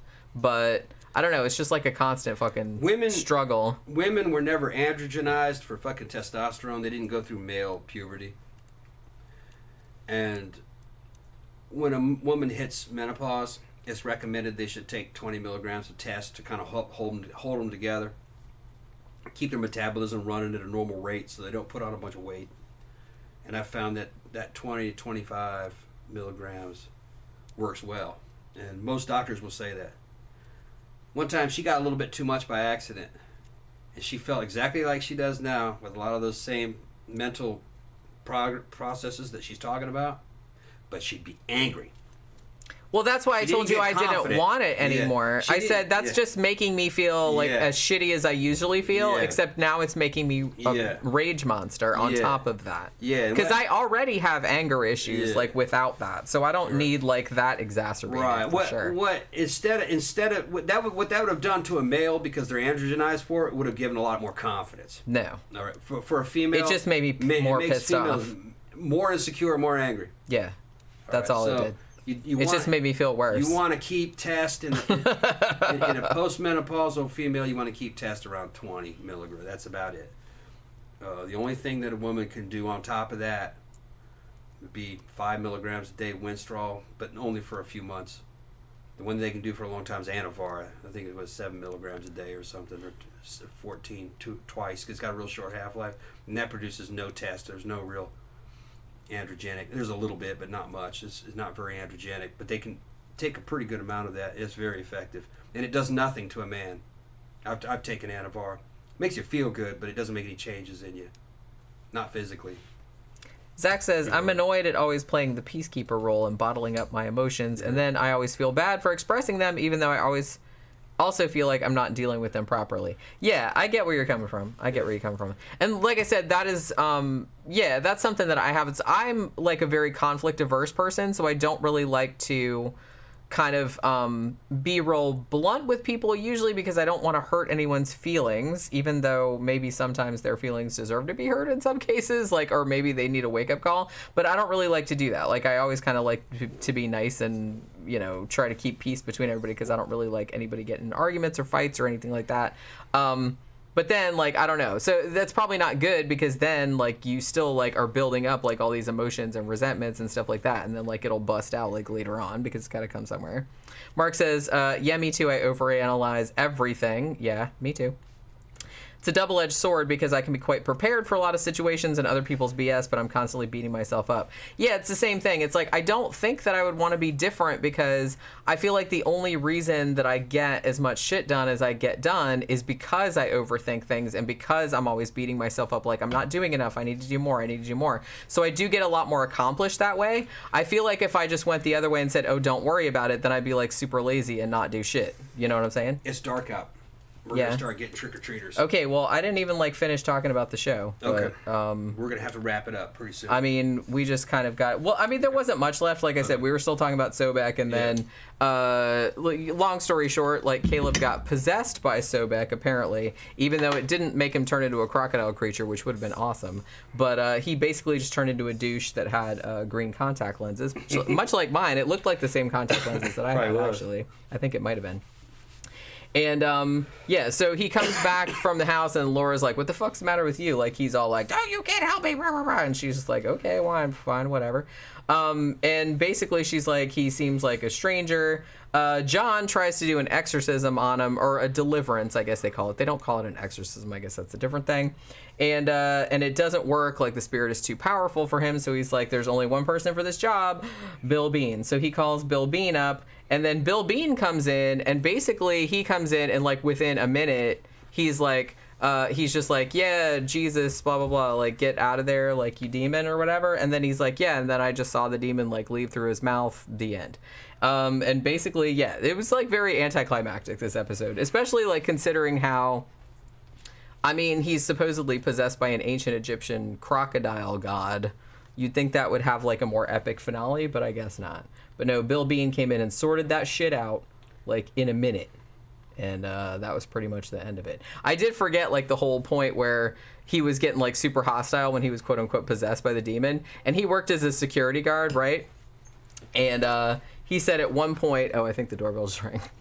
Yeah, because it's starting to get dark. It's because, holy shit, it's 7 o'clock. But yeah, he started to get, like, super hostile. And there's, like, one guy just fucking standing by the door, and like you know, he's just like smoking a cigarette, like doing nothing, and him as like a security guard, he's just like, what the fuck is this guy doing? I'm gonna kick this dude's ass, blah blah blah. And it's like, dude, he's just smoking a cigarette, like, please calm down. But yeah, so I know we didn't like talk too much about the episode. I guess we kind of did.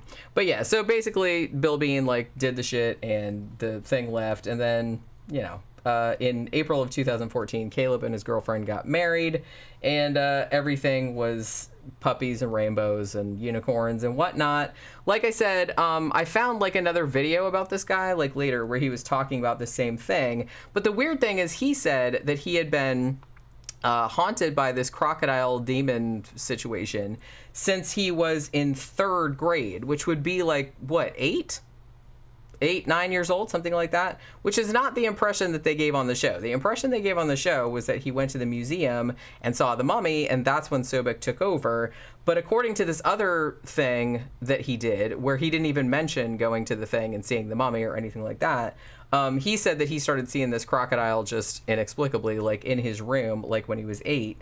And also he said that the thing that happened in the show, like with him getting locked out the house and then like going in the basement and seeing the crocodile, whatever, he said that happened when he was 12, even though on the show they made it seem like all of this shit happened when he was 14. So I'm not really sure like why they changed all that shit up. And like I said, he didn't really like mention the museum or anything like that. But yeah, so I guess trick-or-treaters are starting to show up because I heard the doorbell just a second ago and Tom had to go down and give some candy. So I guess we're going to have to wrap it up. This actually went on like longer than I thought, so that's pretty good. It's almost at 3 hours. So hopefully you guys have a good rest of your night. Have a good Halloween, everybody. Be safe out there. Don't eat too much candy, but, you know, I'm going to eat some candy. Louis says Jenny saw a decent movie on HBO Max, The Night House. Ooh, I really liked that, actually. I did a review of it probably last month or the month before. But yeah, it was really, really good. I liked it a lot. So yeah, go back. I don't remember when it was, but I did do like a review. I think it was on Flickers of Fear about it. But yeah, Jeffy Art says Happy Halloween. So happy Halloween, everybody. Have a good one. This is my favorite holiday of the year. I'm going to go get some candy and maybe get another drink and then maybe watch some scary movies or some shit like that. So everybody have a good one, and we will see you guys again probably tomorrow, talking about a movie, but I don't know which one it's going to be.